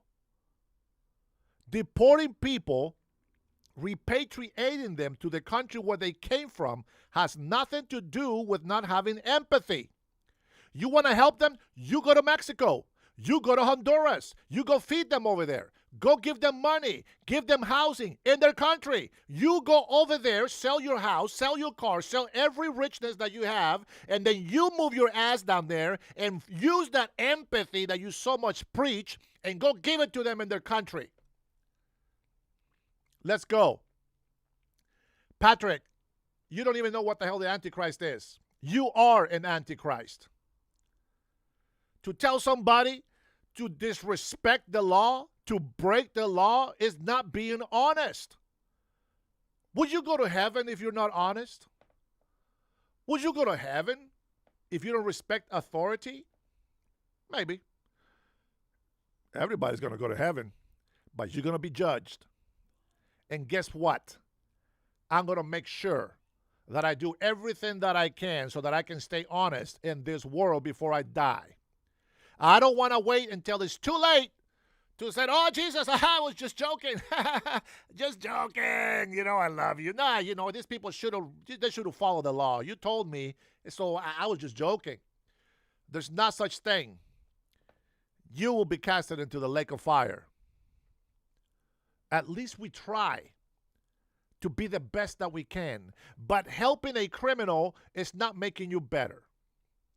If you want, again, before you come in with your emotional breakdowns of empathy and all this hypocritical bullshit, sell everything that you have and go give it to them in their country. I work with World Vision, not directly, but indirectly. I told this story many times ago. Warehouse full of boxes with food and clothing, and they had nobody to deliver. I work with World Vision to make sure that thousands of damnified people got clothing and food. That is how you help the people that you say you love. How about you grab all of your money and all whatever you have, all your snaps and food stamps, buy all the food, and then send it down to Mexico. Send it down to Honduras, to Guatemala. If your empathy and your Christian spirit is telling you to do that, Manuel, you, same thing. Go sell all your shit and then take it down to Mexico and give it to the people that you don't know, but you know that are in need. That's how you preach to me your real hypocritical Christian belief. We are in this country right now. Our job as people in this country, here, we're supposed to take care of here, the people here. And we're not to allow an invasion to happen, which already happened, which means now we got to send it back. Now we got to do the cleanup. Now we got to be the bad guys. Where were you when those people were breaking the law, coming into this country illegally? Where were you? Melody? Where was your empathy for your country being invaded? Or is this even your country? Oh, that's right. You're in the island. You're in Hawaii. You don't know shit about what happens over here on the borders between Mexico and Canada. That's right. You don't know anything about it. Why don't you go see if you can catch a wave? I have to be hard on you guys because you guys are stupid. You come in here and insult me. Of course you're going to get something back. But if you really want to help Somalians, go to Somali. You know what? A lot of Christian Americans have done just that. You know what's happened to them? They're no longer on this earth. So get your Christian ass with all your empathy, grab all of your money from the sales that you make from whatever the hell you have, and go to Africa and give them all your food and money because that's your empathy. That way they don't have to come here and get arrested and be sent back to that country. Go ahead, Manuel. Go ahead and make all the money that you can make and then go back to your country and give it to them. Cutting edge, man. I haven't seen you in a long time. I missed your arguments. 2 Thessalonians 3:10, if anyone is unwilling to work. Oh, my gosh, I forgot about that. Thank you, Cutting Edge. It's good to see you again, by the way. Let him not eat. Oh, my goodness. You know, I'm always saying, you know, every laborer is worthy of pay. But you're right. That is in Thessalonians, man. Man. Proverbs like 19:15, the lazy person does not roast what he took in hunting. Man, I love that, bro. Thank you for that scripture. I appreciate it. My point's made. My point is made. People like to throw scriptures, bro. These guys.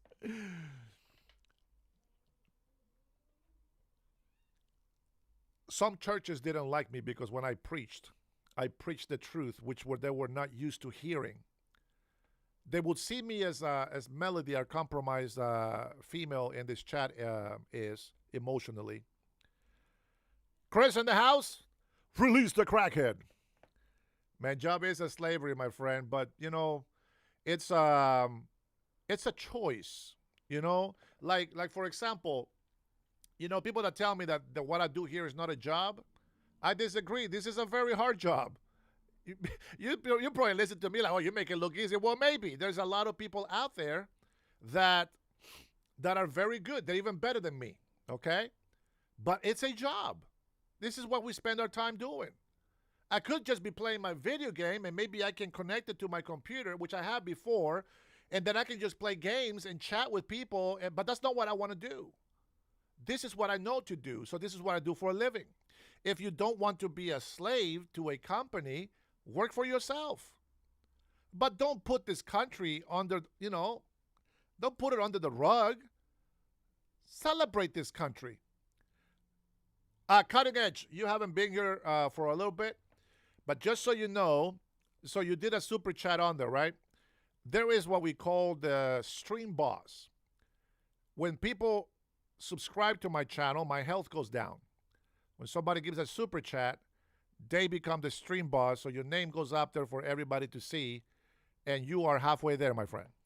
So thank you for that. I just thought something was, you know, has to be happening. That's right. Dope hit Dennis. Hey, man, Dennis the Menace, okay? Say it right, my friend. Man, I love Chris. Everybody loves Chris now. We know that Release the Crackhead is just a joke because, man, Chris he's a bit crazy. But he believes what he believes because that's what he wants to believe. And I'm okay with that. I'm okay with that. David, don't get too angry so quick. Dennis, you're starting to sound like an idiot. That's Grandpa David. He's a little bit angry, guys. All right, Julianne Fry. Here's some common sense. Let's see. Jesus will tell Dennis, I never knew you. I was hungry and you did not feed me. I was sick and did not visit me in prison. And I'm going to say, Jesus, are you sure that was me? Did you want me to starve American children over illegal children? Did you want me to have our American people go hungry and without housing because I was supposed to feed and clothe and house the foreigner? Which one is it, Jesus? Oh, Julianne, you don't know who you're talking to. You don't know who you're talking to. If you only knew that I praise Jesus Christ, if you only knew that my heart bleeds for him, if you only knew how much my heart and my soul belong to him. Just because you hear me raising my voice with passion does not mean that I hate people.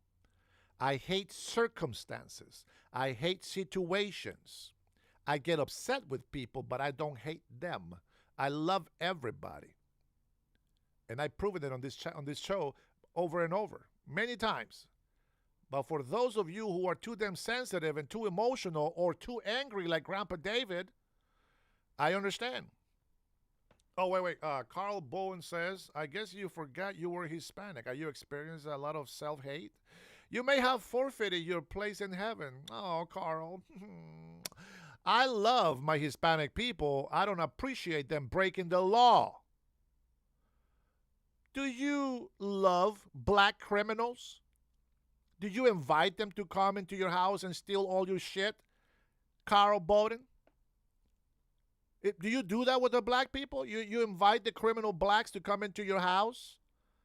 You love black criminals to go around killing, raping, and stealing and doing all kinds of bad stuff?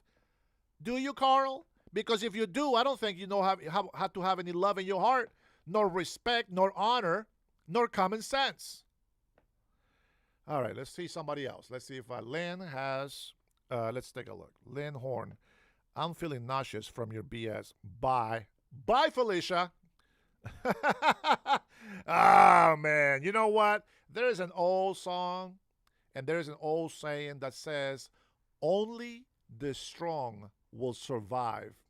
All these flakes, all these emotional compromised people, they're not going to survive. But don't worry. Lucky for you guys, there's people like my members and my subscribers and my patriots and people like me that will carry this country forth. And you will reap the benefits, even though you're an ignorant fool and didn't do anything, didn't lift a finger to help us acquire peace and strength in this country. Just imagine, guys, how much more prosperous we would be if we didn't have this garbage to carry behind us. It's amazing, ain't it? All right, Barack, finish your thing. Left extreme, and the legacy media is right there complicit as well, that they love this story. They don't want to be talking about President Trump's victories in Chair Bear, I was so busy reading stupid comments. Thank you for all the jewels. Thank you for supporting all patriots in my channel. I appreciate you. I appreciate you every single time I see you, even when I don't. China and the great trade agreements he's getting done, that the border's secure, that our families are safer, the price of gasoline's going down. Instead, they want to focus on this particular issue, hold our children hostage over their food. Chris, my dear crackhead, we will drown the hate for America and we will fill you and overflow you with our love, my brother. It's just a different Democrat Party today. The tail's wagging the dog. I'm not sure Barack Obama could win a primary today. All right, Senator Roger Marshall, it's great to see you. Thank you so much for joining. First, the hot topic of the hour, Democrats sweep major elections across the country last night, including in New York City's mayoral race and the governor's races in Virginia and New Jersey. Fox Business's Darren Botelho is live this morning in Washington. All right, David. Sorry I called you grandpa. Grouchy old man. With what comes next. Darren. Hey, good morning, Maria. So I think we can say right now the polling turned out to be pretty accurate for those high-profile elections all down the East Coast. Democrats winning from New York down to Virginia, starting with Democratic Socialist Zoran Mamdani besting Andrew Cuomo, running on his platform of tax the rich and free public transit. Over the river to New Jersey now, Democrat Mikey Sherrill, a former Navy helicopter pilot, securing her win over Republican Jack Ciattarelli. Then finally, going down to Virginia, Abigail Spanberger reclaiming the governor's mansion for Democrats over winsome Earl Sears. Mamdani, of course, as you know, the most controversial of the races, with the 34-year-old ending now, for now, the Cuomo political dynasty, defeating former New York governor. So his 20... Let me ask you one question here. Mr. Reno, you believe in God? Do you believe in God? I'm assuming that's why you think we worship Trump, right? So let me ask you something. When God chose Moses to deliver his people, do you think that all the people that followed Moses and that supported him, do you think they worship Moses or did they worship God? Because Moses never said, worship me, and neither has Trump. But all the glory and all the honor goes to God. We worship God and we trust in him that he has given us a great president, and as thus, we like to appreciate him and show him our love, and we honor him in a manly way. But when we worship, everything is given to God in his honor. And God bless you, bro. 20-minute victory speech last night directly attacking the old political establishment, further pushing his far-left agenda and all but declaring war on President Trump. There you go. If anyone can show a nation betrayed by Donald Trump how to defeat him, it is the city that gave rise to him. So Donald Trump, since I know you're watching, I have 4 words for you. Turn the volume up. By the way, that's a movie quote. And Mamdani, who's been facing questions over his anti-police stances and accusations of anti-Semitism, won the race pretty decisively, with that race being called, Maria, only 40 minutes after the polls closed at 9 p.m. Maria? Yeah, it was fast, Darren. Thanks very much. Thank you, Darren man. Botelho joining us this morning. Your reaction. Emily, Adam, what does that mean? Well, turn the volume up. That was the strangest thing. Turn it up for what?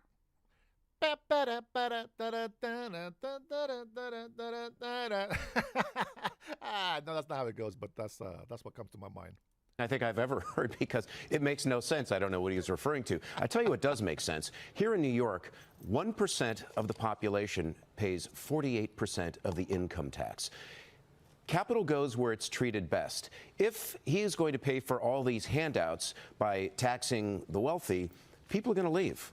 And it wouldn't take a lot to completely upset the balance of payments here in New York City, because, again, 1%. You antagonize a quarter of that 1%, and it all implodes. You know, before the election, we were talking about really how much power the mayor of New York really has to implement these things. Jeffries this morning on Wall Street out with a report telling their clients a couple of the things that he actually could do.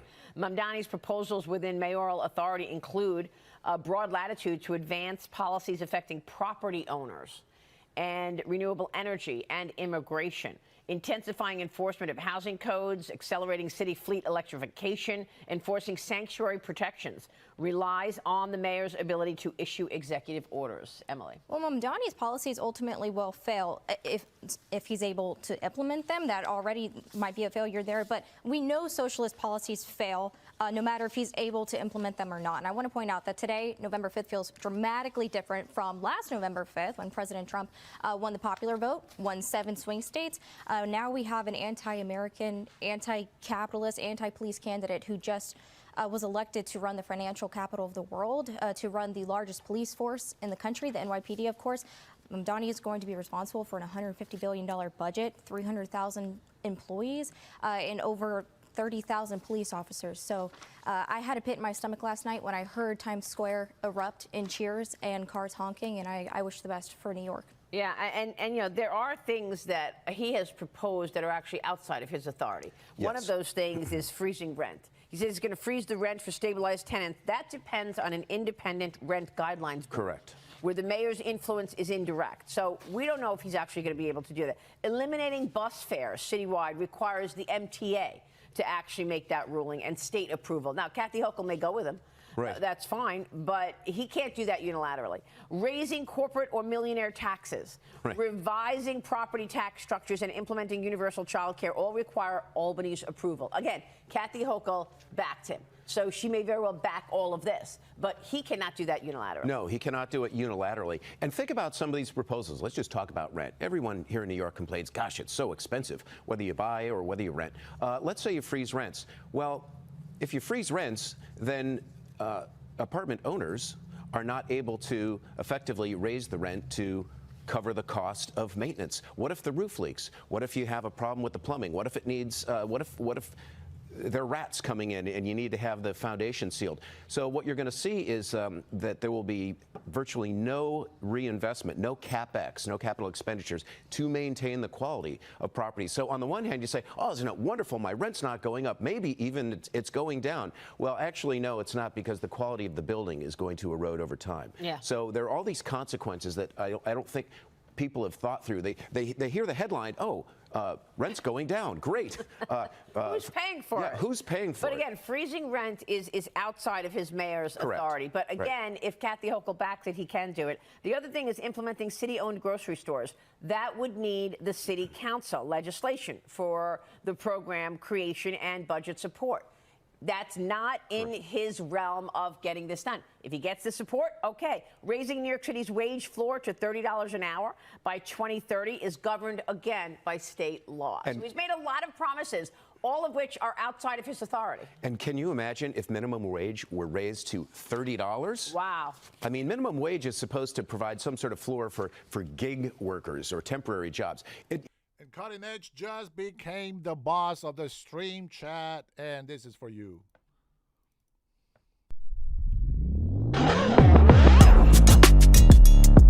Like a boss.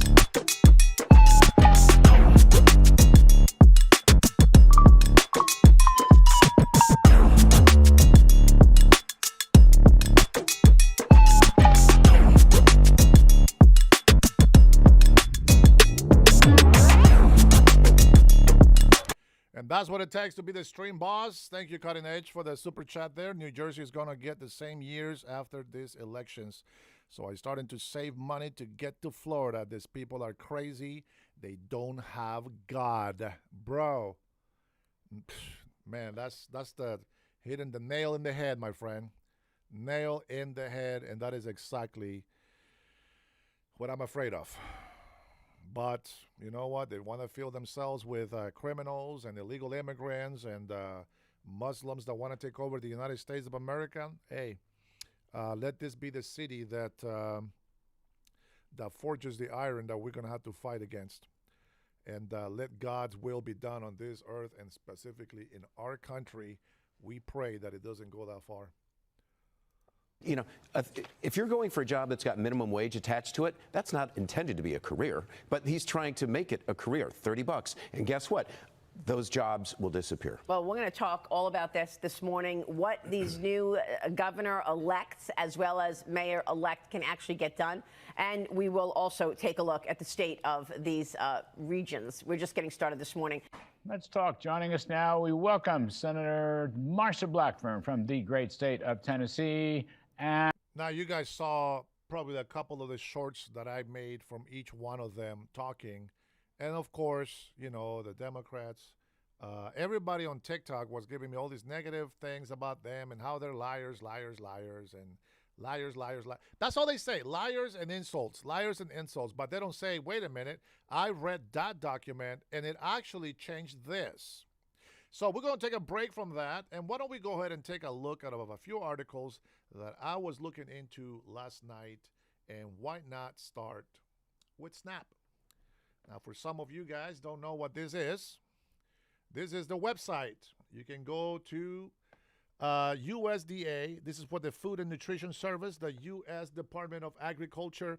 You can go to the website www.fms.usda.gov SNAP. Okay. Now, if you guys think that the big, beautiful bill is hiding any information, well, let me tell you that everything is plain clear.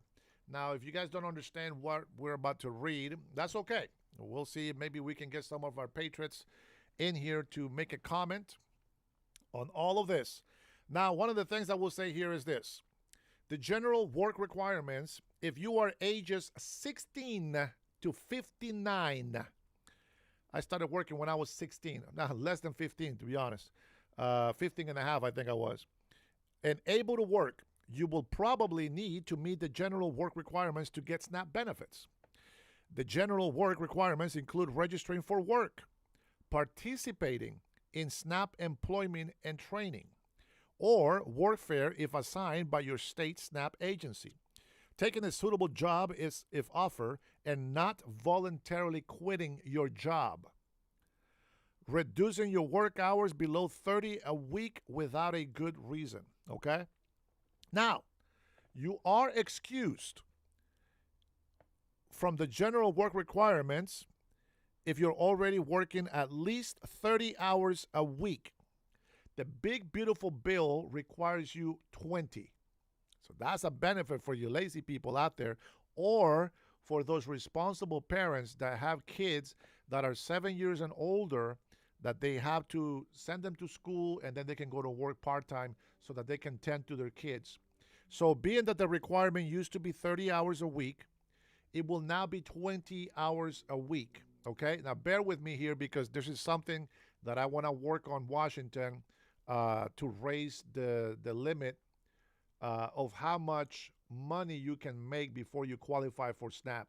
For example, if the bar is $35,000 right now, I think that a good payment for family to have livable wages, you have to make at least $50,000, okay? Now, here in Washington, in some areas, that's nothing.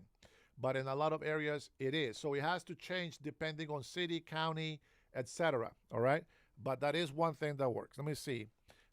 Jay Money says, Dennis, do you know how to read? I don't know. Let's find out, Jay. Let's see. Already working a little, okay, meeting work requirements for another program or unemployment compensation, taking care of a child 6 years or old. The big, beautiful bill says that if your child is 7 years or older, you got to get your ass to work. But you should be in school, at least. That should give you enough time to work part-time, okay? You are unable to work due to a physical or mental limitation. Okay, that's right. Let's see, participating regularly in an alcohol or drug treatment, okay? Studying in school or a training program at least half the time, but college students are subject to other eligibility rules. Now, one of the things that I'm going to mention here when it comes to SNAP is this. It says that participating regularly in an alcohol or drug treatment program, that means that they get food stamps, right? So if they get food stamps, we have here, in a lot of states, and here in Washington State as well, that there has been a lot of food stamp, EBT fraud.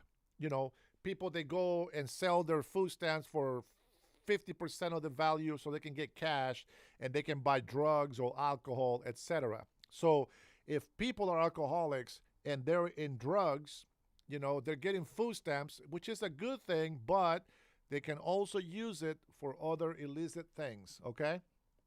Now, here we go. Work requirement and time limit. If you are age 18 to 54, able to work and don't have any dependents, you might need to meet both the general work requirements and an additional work requirement. For ABAWDs to get SNAP for more than 3 months in 3 years limit. There is a limit to being on food stamp benefits. There is a limit. People have raised their kids 18 years in food stamps. It is a limit. You've been abusing the system and now you're screwed because Democrats don't give a shit about you. And yes, some veterans and a lot of disabled people are being punished because of your stupidity supporting a party that doesn't care about Americans.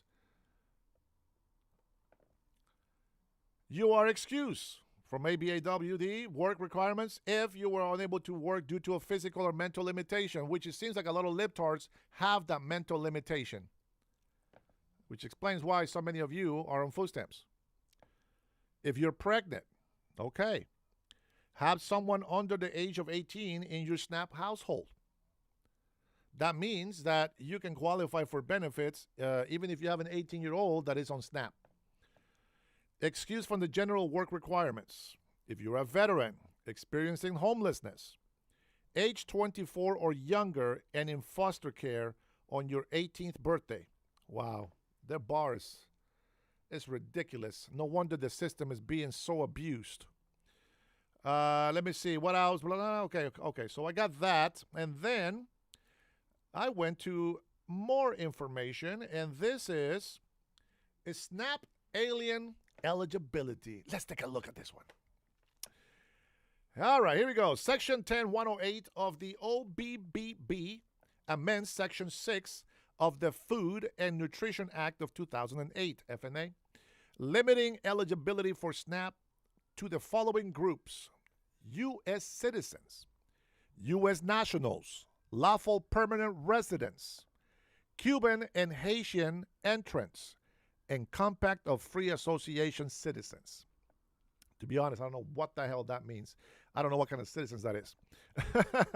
But it says prior to the OBBB, certain lawfully present aliens, as defined by the Personal Responsibility and Work Opportunity Act, were eligible to receive SNAP benefits, provided they met all other SNAP eligibility requirements and completed a 5-year waiting period, unless exempted by PR WORA.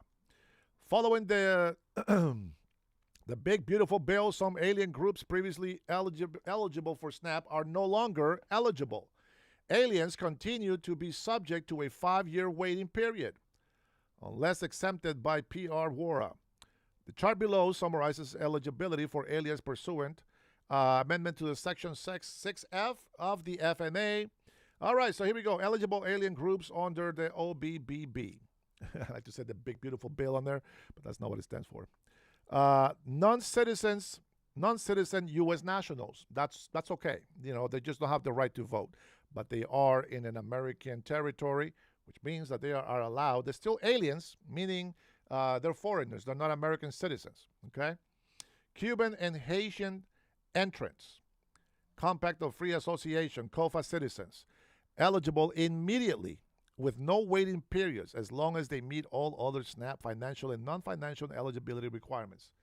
Well, I find it interesting that, that some people actually need to wait a 5-year period, but these illegal immigrants, well, not these illegal immigrants, but these nationals and some of the people from, from refugee countries don't have to wait. Lawful permanent residents, also known as the green card holders, are eligible, picture this, only after 5-year waiting period as long as they meet all requirements, blah, blah, blah. LPRs may still be eligible for SNAP without a waiting period if they meet one or more of the following conditions. Okay, I don't care about that because I know that resident green card holders should qualify. Let's see. Okay, here we go. Okay, here we go. We're going to talk more about the one big beautiful bill, Section 10108. The offer was effective upon enactment July 4, 2025. State agencies must immediately apply the eligibility, blah, blah, the criteria, blah, blah, blah. Changes during the certification period. Blah, blah, blah. Don't care about that. Nothing important. Nothing's changed. Some of the benefits are actually better than what they have in place right now. But here we go. We're going to go to this right here. Cuban and Haitian entrants are as defined in Section 501 of the Refugee Education Assistance Act of 1980. Now, let me tell you what the problem is with this. The reason why people abuse it is this. They come to this country as refugees. Now, they don't really try to make something of themselves while they're here as asylum seekers or as refugees. They got permission to work. But what do? They start popping out children, hoping that these children will eventually give them citizenship. This is what we call anchor babies. And this is why they should not be American citizens just because they were born in this country. It is a national security problem. A lot of Americans that are sons and daughters of illegal immigrants, because they are born here with the title of American citizen, they think they are entitled to defend illegal immigration, and that is wrong. They should be stripped for such citizenship. And I agree with President Donald Trump on that.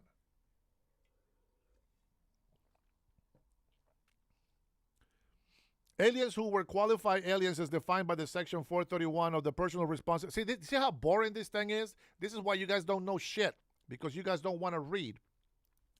But let me go ahead and go to this chart that they have on here. And there's plenty of links where you can go see what the one big beautiful bill actually says, okay? It says September 16, 2025, this memorandum provides the fiscal year of 2026 income standards and maximum allotments for the Disaster Supplemental Nutrition Assistance Program. State agencies may use these standards. Let me change this here, but my neck's starting to hurt. State agencies may use those standards to determine eligibility for DSNAP, as well as the maximum allotment for eligible households may receive based on their size. Let me see. Okay, reasonable. Okay, here we go. So check this out. This is how it works. The disaster grows. The DGL combine the SNAP maximum monthly net income limit, the maximum standard income deduction, and the maximum cap shelter expense deduction for the current fiscal year. In order to be eligible under DGL, a household's take-home income and accessible liquid sources during the disaster benefit period, minus disaster expenses as determined by the state agency, must not exceed the income limit for its size. Now, this is what I'm talking about. This right here, I think, is the biggest reason or issue why people that are on SNAP, or even people that are not considered poor, but they're making wages. For example, here, I'm gonna give you this example. If you have a family of 4, okay? You have a family of 4. If you make, this is the District of Columbia, but every state is different, okay? According to how much they make, right? In the District of Columbia, on a family of 4, if you make more than $3,600, you don't qualify. That's the income limit. That's how I understand it. If you guys understand something different, please, by all means, put a comment on there if I am understanding it wrong. So you get an allotment of $994. But what happens if you're getting $25 an hour? Your income is $4,000, meaning that this doesn't apply to you. You are already not qualifying, okay? If you go to Alaska, Alaska gets a lot of free money, to be honest. But if you have a household of 4 people, your income limit, you cannot make more than $4,897. But what if you are making $5,000? Because of those $103, you don't qualify. So I think that needs to go up, right? Just a little bit, just to 5,000. I think that's a good number. So in DC, 4,000 is a good number. Now Guam, Hawaii. In Hawaii, look at this. Hawaii, everybody tells me that it's so expensive over there. If you're a family of 4, $4,378 is what they want you to make. Now, all these charts, what they tell me is that they want you to make just enough money so that you can pay bills, but not enough so that you can make something better of yourself. So in reality is they think they're teaching you that you have to depend on the government. They're telling you that there's no way that you can work more because you're going to get punished. So if you are a single person and you can barely pay the bill, I'm not talking about credit cards that you accrue. That's your fault, right? I'm talking about electricity, gas, if you have that, right? Food, of course, your regular bills. If you have a car, of course, you got insurance, you got a car payment, and then you got the rent, maybe a phone, maybe a little bit of internet, maybe a cell phone, a cheap one, right? Good plan. I consider those to be legit bills. Everything else, expensive phone plans, and you got all this expensive internet, etc. Everything basic should qualify as a deductible from that money right there. If you want to get luxuries, instead of just getting a phone, you want to get the newest iPhone, I'm sorry, that's not for you. You're poor. You don't deserve that, so to speak. Now, in my book, of course, you deserve everything. You deserve the world. But, technically speaking, right? Talking reality here, you don't deserve it because you can't afford it. If you want to afford it, you got to work more, make more money, but then you lose your benefits. So you get to choose. Do you want to work just enough to pay all the bills, have more time to slack around, and get benefits, or do you want to independize yourself from the government and become independent yourself? You got a choice. So what happens here is something that I have to deal with before, because I used to get food stamps. I got food stamps for like 3 months. And I used to get food stamps and I got free medical. It's fantastic, right? But the moment that I made money, I got disqualified because I made $200 more than the qualification bar. I thought that's messed up. I'm working full time. I'm doing my job. Now, many people lie to me and tell me, oh, people that are working full time and they're on benefits, bullshit. There's a chart that tells me they don't qualify.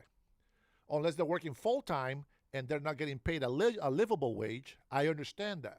But I am arguing with livable wages.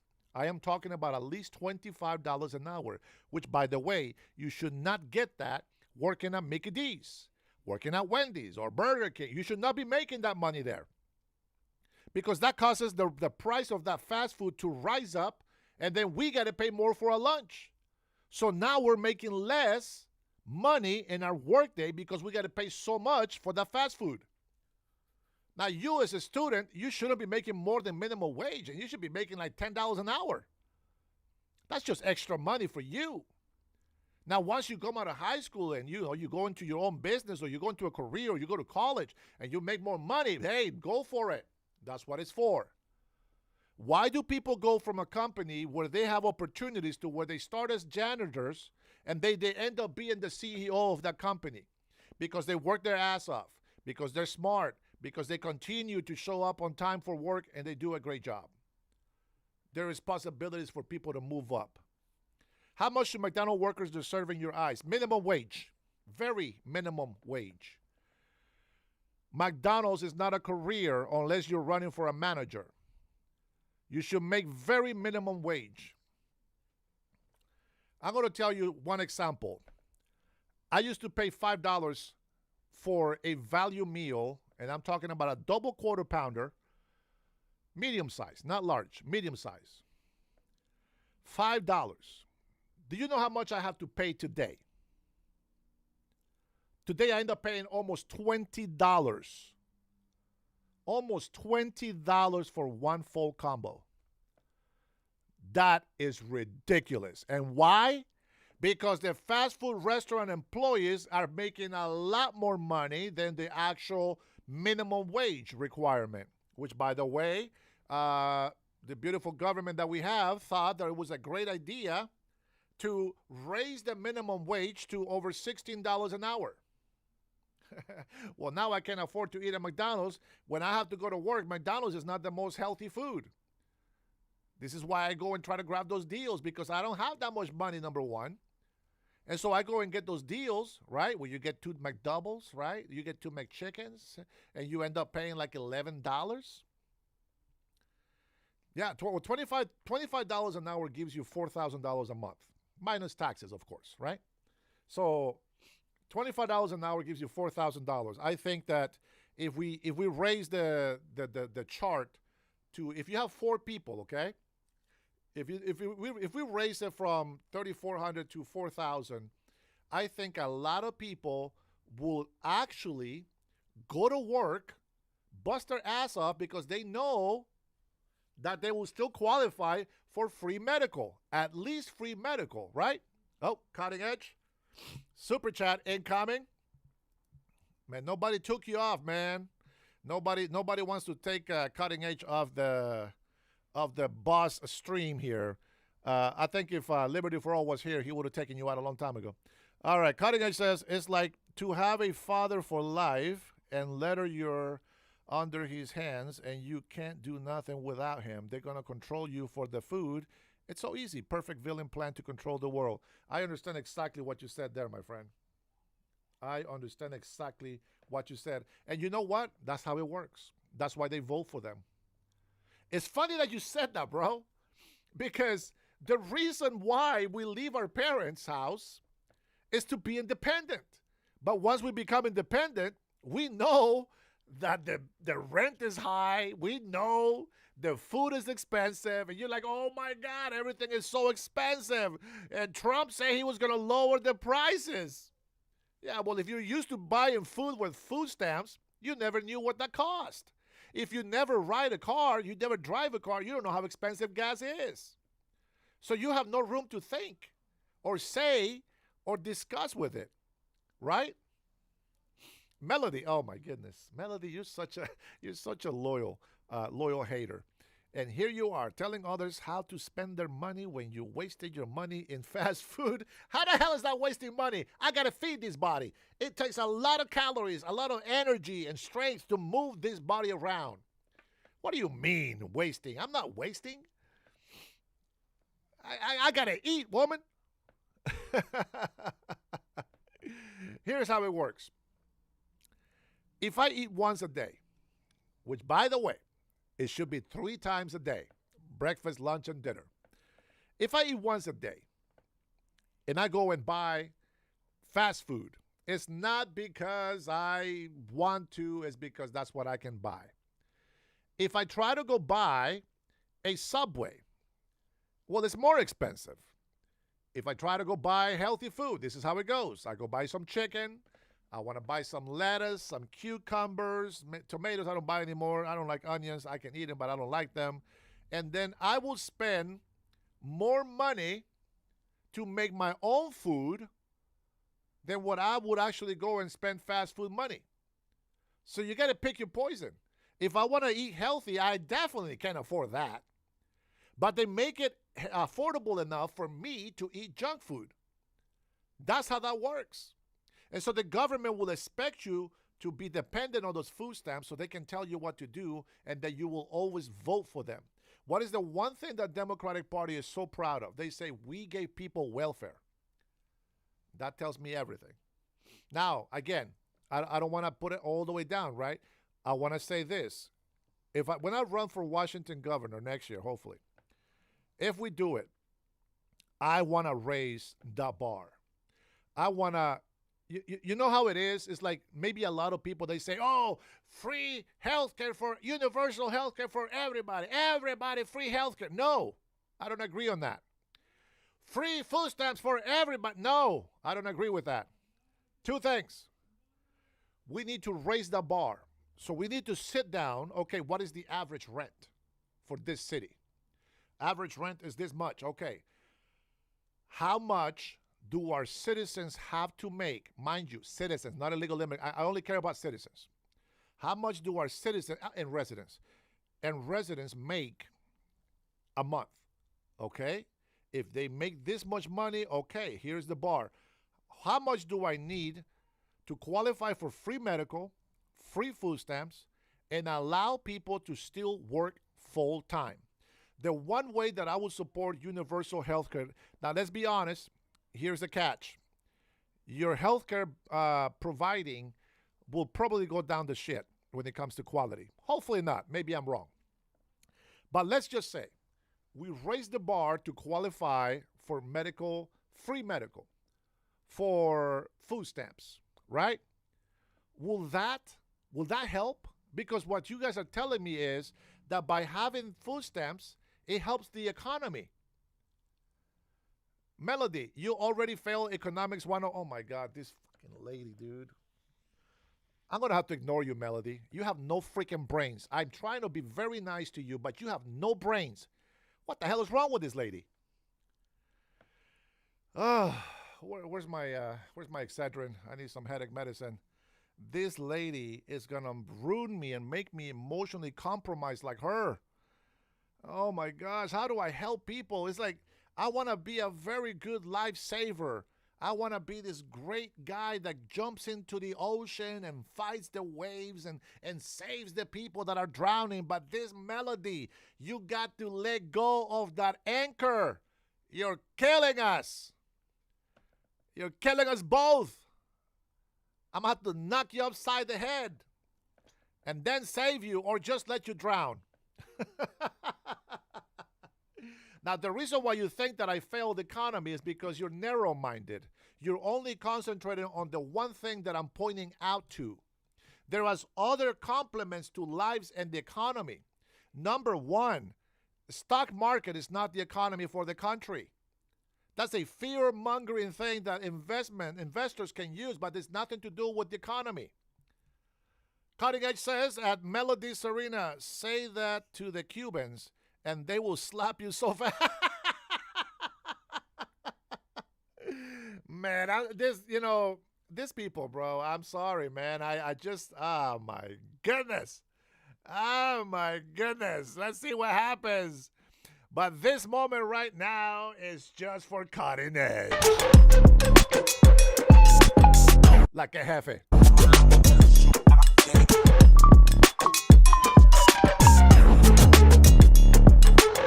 Like a boss.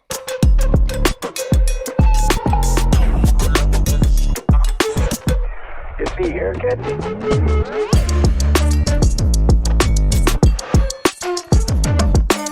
That's right, I'm not.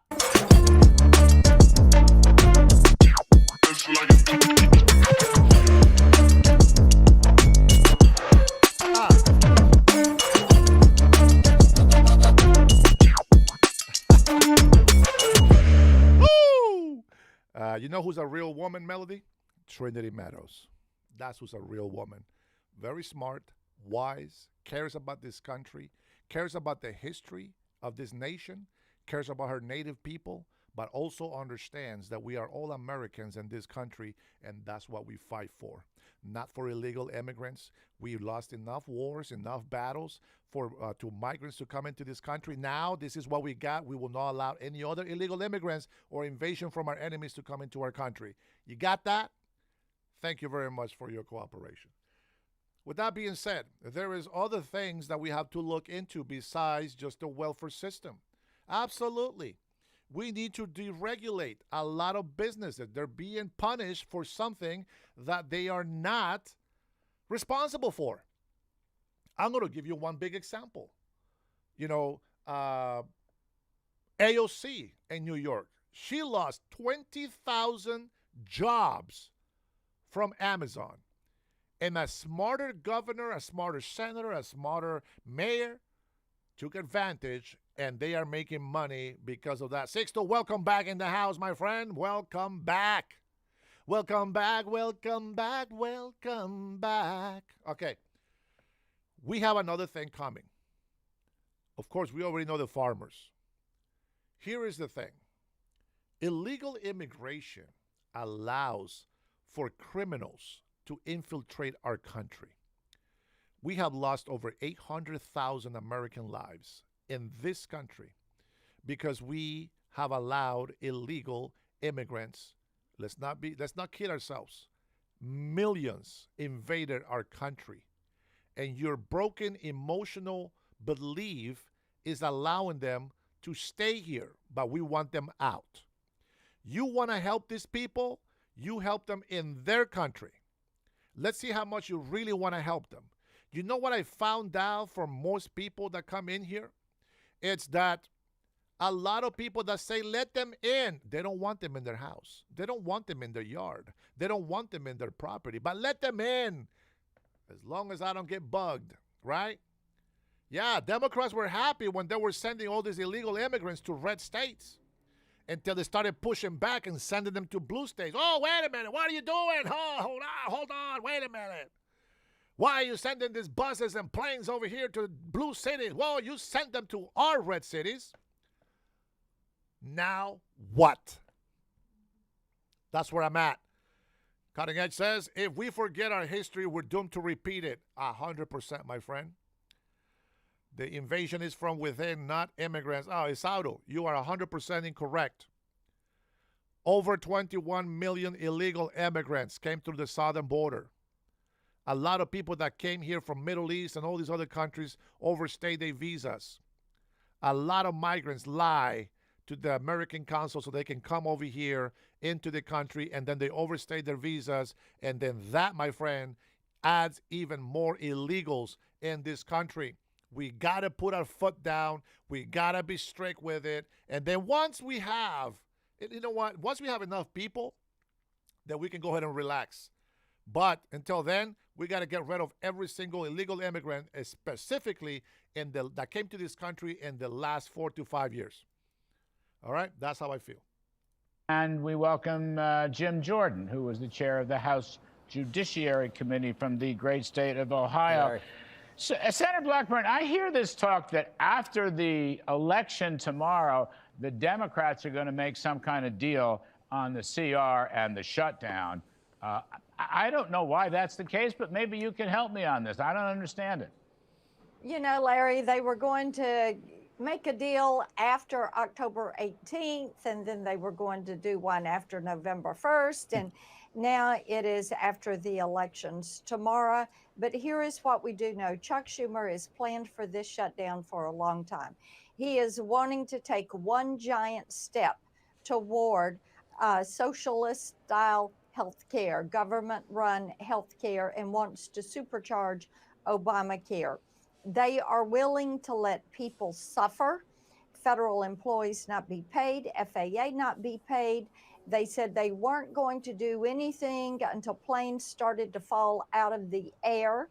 And then they were okay with people suffering because it gave them leverage. So it is time for them to come to the table. This is a clean CR. There is nothing in this spending bill to negotiate. Republicans didn't extract one thing. These are numbers the Senate Democrats have voted for not once or twice, but 5 times. Just before I get to my friend Jim Jordan, Senator Blackburn, one last thing. Every poll I see, I mean, this was a Newt Gingrich column, but really, if you look at every poll, People don't want to spend more. They want to spend less. That's point number one. Point number two, regarding the one big beautiful bill, which Mr. Schumer and his friends want to basically repeal. I mean, people like the idea of having able-bodied people go to work and taking them out of the Medicaid list. Those are just two little points. I mean, to me, the politics are very clear. The shutdown or not, people don't want the Democratic agenda. That's my point or my question. Well, indeed, you're correct on that. They do not want the Democrat agenda. What they voted for when they gave President Trump a mandate was to drain the swamp, get things out of Washington. Hold on, I had to pause that. Isauro, you have to understand something. You cannot give citizenship, especially to people that cut the line, because the message that you would be sending out to the world is force yourself into this country. And when they can't stand it, the victim mentality of many people in that country is going to force them to make you a citizen anyway. See, the purpose of making people citizens, number one, they need to be vetted. We need to make sure that they are going to be worthy of becoming an American, meaning that they're going to give everything to make this country great, not to get themselves anything to make them great. If we don't make this country great and keep it great, we will never be great. And our goal is to make America great again. No, the solution is not make them legal. That's the stupidest idea I've ever heard. This is how I know that the country is in danger, that many people actually think like you. And that is a problem. That's a big problem. That did not belong in Washington, to spend less, to have fewer federal employees, and make certain that the federal government is responsive to the people. President Trump is doing a... They shouldn't be here if they're illegal, period. Our economy was just fine before the millions of illegals poured into this country. So no, they're not helping the economy. Great job meeting what the American people want to see, and the Democrats have absolutely lost their ever-loving minds. And so, we don't need their money. What we need is patriotism. They have none. So now they're willing to let people suffer and go brag about it. It's crazy. Well put, ma'am.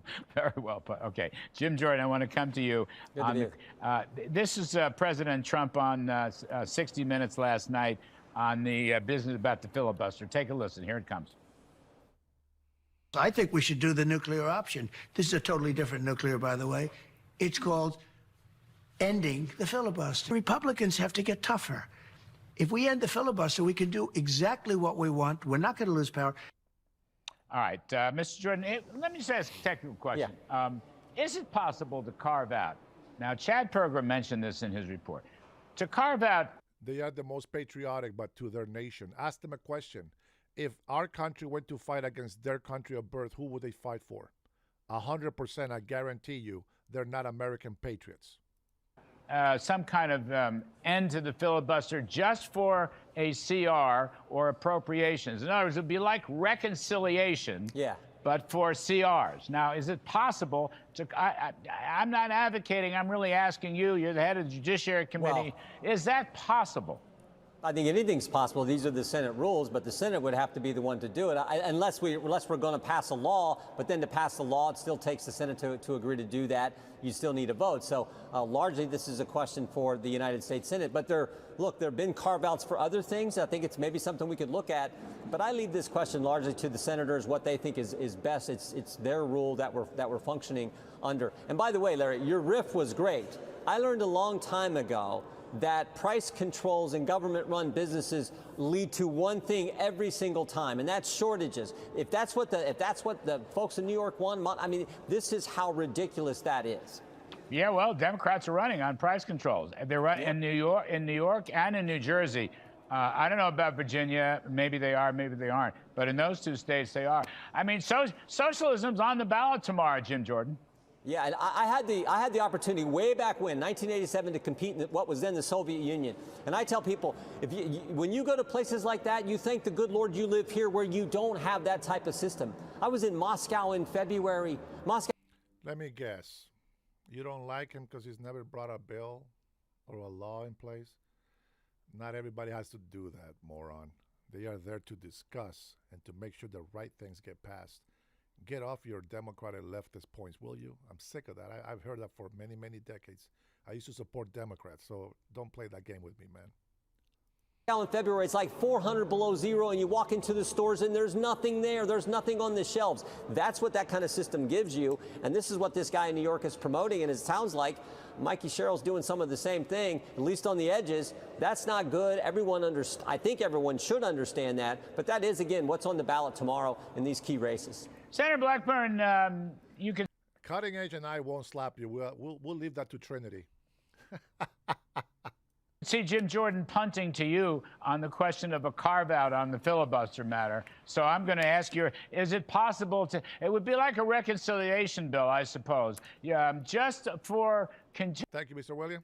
Continuing resolutions. You know, Chuck Schumer would like to see the filibuster blown up because he wants D.C. and Puerto Rico to be a state, and he also wants to pack the Supreme Court. I'm not sure we solve anything by changing the filibuster. We have given the Democrats the opportunity more than 12 times to vote on a clean CR. As I said, it is their budget numbers. The House did it right. They sent us a clean CR. Republicans support it, all except one. And the Democrats continue to oppose it, except for about 3 of them that have voted with us. They need to get over themselves. They need to put the people first. And when we put this on the floor tomorrow, they need to vote aye. Wow, another vote tomorrow. How great is that? Jim Jordan, when does this end? How does this end? Using your imagination. We have to reimagine. I have to reimagine Congress now because I don't see an end to it. I'm with Senator Blackburn. You know, there's always a reason why there's somehow going to be a new CR, but the Democrats keep opposing it, okay? I think it has a lot to do with the Trump derangement syndrome. But no, it's not, this isn't Trump's fault. He didn't do this. They're the ones doing it. I totally agree. I mean, think about it. You got John Fetterman saying this is the Democrats' fault. You got the largest federal government employee union saying open up the government, and still they won't do it because of what you just described, this Trump derangement syndrome. And they try to flip it and say somehow it's President Trump's fault. I mean, you had the clip there from Hakeem Jeffries saying this is intentional and malicious. Baloney, they're the ones who said they're going to be suffering. They're the ones who said it gets better every day. They're the ones who are talking politics and ignoring what their own United States Senator, Mr. Fetterman, said, and ignoring what the federal government employee union said. They're the ones ignoring that. So Senator Blackburn's exactly right. They've had now 13 times to do this, and this is largely a debate between Chuck Schumer and Chuck Schumer. It's a debate he's having with himself because he supported it 6 months ago, the exact same spending levels, but they won't do it now, even though the biggest government union says you should do it. All these Democratic unions say you should pass the darn thing. There's no question about that. But look, Senator Blackburn is always right, by the way. I just want to put that in parenthetically. But Jim Jordan, here's my last... Tell my husband. I'm sorry about that. But Jim Jordan, it's the same spending level as the Biden. It's the same level for discretionary spending, is it not? I mean, that's the point. Hakeem Jeffries, you can disagree with him, okay? Fine. He's entitled to his opinion, but he's not entitled to his facts. The fact is, it's the same spending level as Biden had, which they signed off on, Jim Jordan. That's the really strange part of it. Well, that's the same thing that happens. Everything that Biden did was perfect with these guys. Nobody said anything against it on the Democratic Party. It's still the same thing, but because Trump is in office, all of a sudden it's a bad thing. How does that work? Voted for it just 6 months ago. They won't do it now because they do, in their alternate bill, they do want to add in that, we want people who come here illegally to get taxpayer-financed health care. That's something they want. They want to expand Obamacare, continue this expansion that they've done now a couple times. They want to do it again, even though everything we were told about Obamacare turned out not to be true. They said, you like your plan, you can keep your plan, like your doctor, keep your doctor. We didn't. That turned out not to be true. They told us premiums would go down. President Obama even said premiums will go down on average $1,500. None of that worked out, so they expand it, then they extend it, now they want to extend it again. all be and won't vote for what they voted for before. That's the situation we're in, and it's so ridiculous. Even their own Senator John Fetterman says this is crazy, and all the federal government employee unions are saying the same darn thing. I just give people making $500,000 a year, just give them free health care. That's what's in the bill. That's what they did. I know. Crazy. I got it. Senator Blackburn, though, I didn't want to forget this. The whole business about Jack Smith and Arctic Frost and the wiretap. You and I talked about this when this story first broke several weeks ago. So now, according to your tweet, Verizon Telephone Company agreed with the Judge Boasberg not to let you know that this information was being ordered for your phone records. Now, correct me if I'm wrong. First of all, Verizon agreed to play ball with Jack Smith and Boasberg, the judge. That's very bad and surprises me because the head of Verizon is a very conservative CEO. But AT&T said no. AT&T said they won't play. Now, is that true, ma'am? I just curious on this. That is accurate, yes. The subpoena that Judge Boasberg issued was on the Verizon records, and the same subpoena went to AT&T for their records. Each subpoena on all 9 of us had a non-disclosure order on top of the subpoena, which the order was, you can't tell us about this, and they were afraid we would be a flight risk or destroy evidence or tamper with evidence or intimidate witnesses. Wow. And of course, as we have learned, all of this, everything they've done is a violation of our First and Fourth Amendment rights. It's a violation of the Speech and Debate Clause and of the Stored Communications Act and the separation of powers. So we are pushing Chairman Grassley to call in Judge Boasberg and have a hearing with him. I think it's appropriate for the House and Chairman Jordan to begin impeachment proceedings on Judge Boasberg. There are 197 separate subpoenas affecting 430 organizations and individuals, all conservative. Yeah, Judge Boasberg's probably a flight risk, if you ask me. Jim Jordan, I only have 30 seconds left. But you have to defend her honor. You're the head of the House Judiciary Committee. No, you got to defend Ms. Blackburn's honor, for heaven's sakes. They've been picking on her, and it's not good. She's tough enough. She doesn't need anyone to defend her. But we are going to get to the bottom of this, and we're going to do everything we can. Everything is on the table when it comes to Judge Boasberg. And let's be honest, there's a history with Judge Boasberg on a number of issues, not just over the last 9 months, but even going back further. So, yeah, everything's on the table. We are actively going after more information because, as Senator Blackburn points out, over 190 subpoenas, 400 individuals targeting the Republican Party. That's what it looks like. Totally political attack on the other party from Mr. Smith and his special counsel investigation. I'm telling you, Boasberg's the flight risk. You'll see. Anyway, Senator Marsha Blackburn, thank you very much. Congressman Jim Jordan, we really appreciate it. Great pleasure joining us. Treasury Secretary, Mr. Scott Bessent. Mr. Secretary, thank you for coming. I know you're in court today to listen to the Supremes talk tariffs. What'd you take away from it? Give us some hints, please. Hey, Ken, how are you? Let's see, Kevin. Oh, the wife is gone. Kevin, we had some teriyaki for lunch. I don't know what's for dinner. Probably leftovers. I don't know. All right, guys, we are going to continue this later this afternoon. I will try to come back within an hour and a half, hopefully by 5 p.m. I got a lot of complaints from some of you guys about the volume being too low. So I'm going to try to go find a gain adapter for the microphone and see if I can raise the audio on it. So I gotta do a lot of things, guys, to continue to bring you this channel, and I will try to do my best to bring better sound. Cutting Edge is still the stream boss. Got a couple of super chats in there. Anybody that is subscribing takes my health down. And anybody can take the lead in the Stream Boss chat. But guys, thank you so much for that.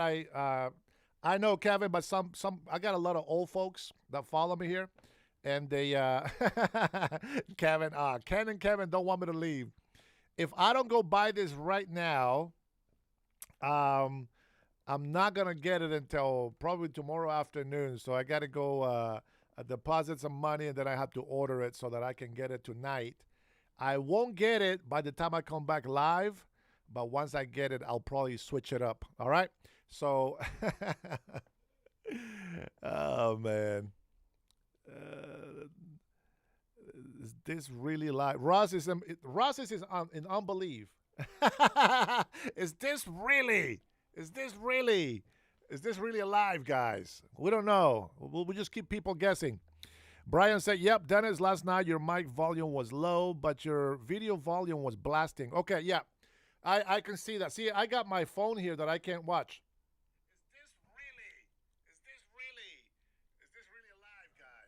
You see that the volume on my phone sounds just fine, but that's a full volume, and you know what I'm saying. I had to make sure that everybody can hear me. So, guys, if you haven't subscribed, please subscribe. If you haven't become a member, please become a member. I'm gonna go ahead and play my little goodbye music in here, but I will come back. I will come back. Hopefully, the sooner the better. But I will try to come back around 5 or so. Maybe 30 minutes, maybe an hour, but I will come back. All right. I promise I will be back. Thank you guys for being here with me. I appreciate you all. We'll see you in a bit.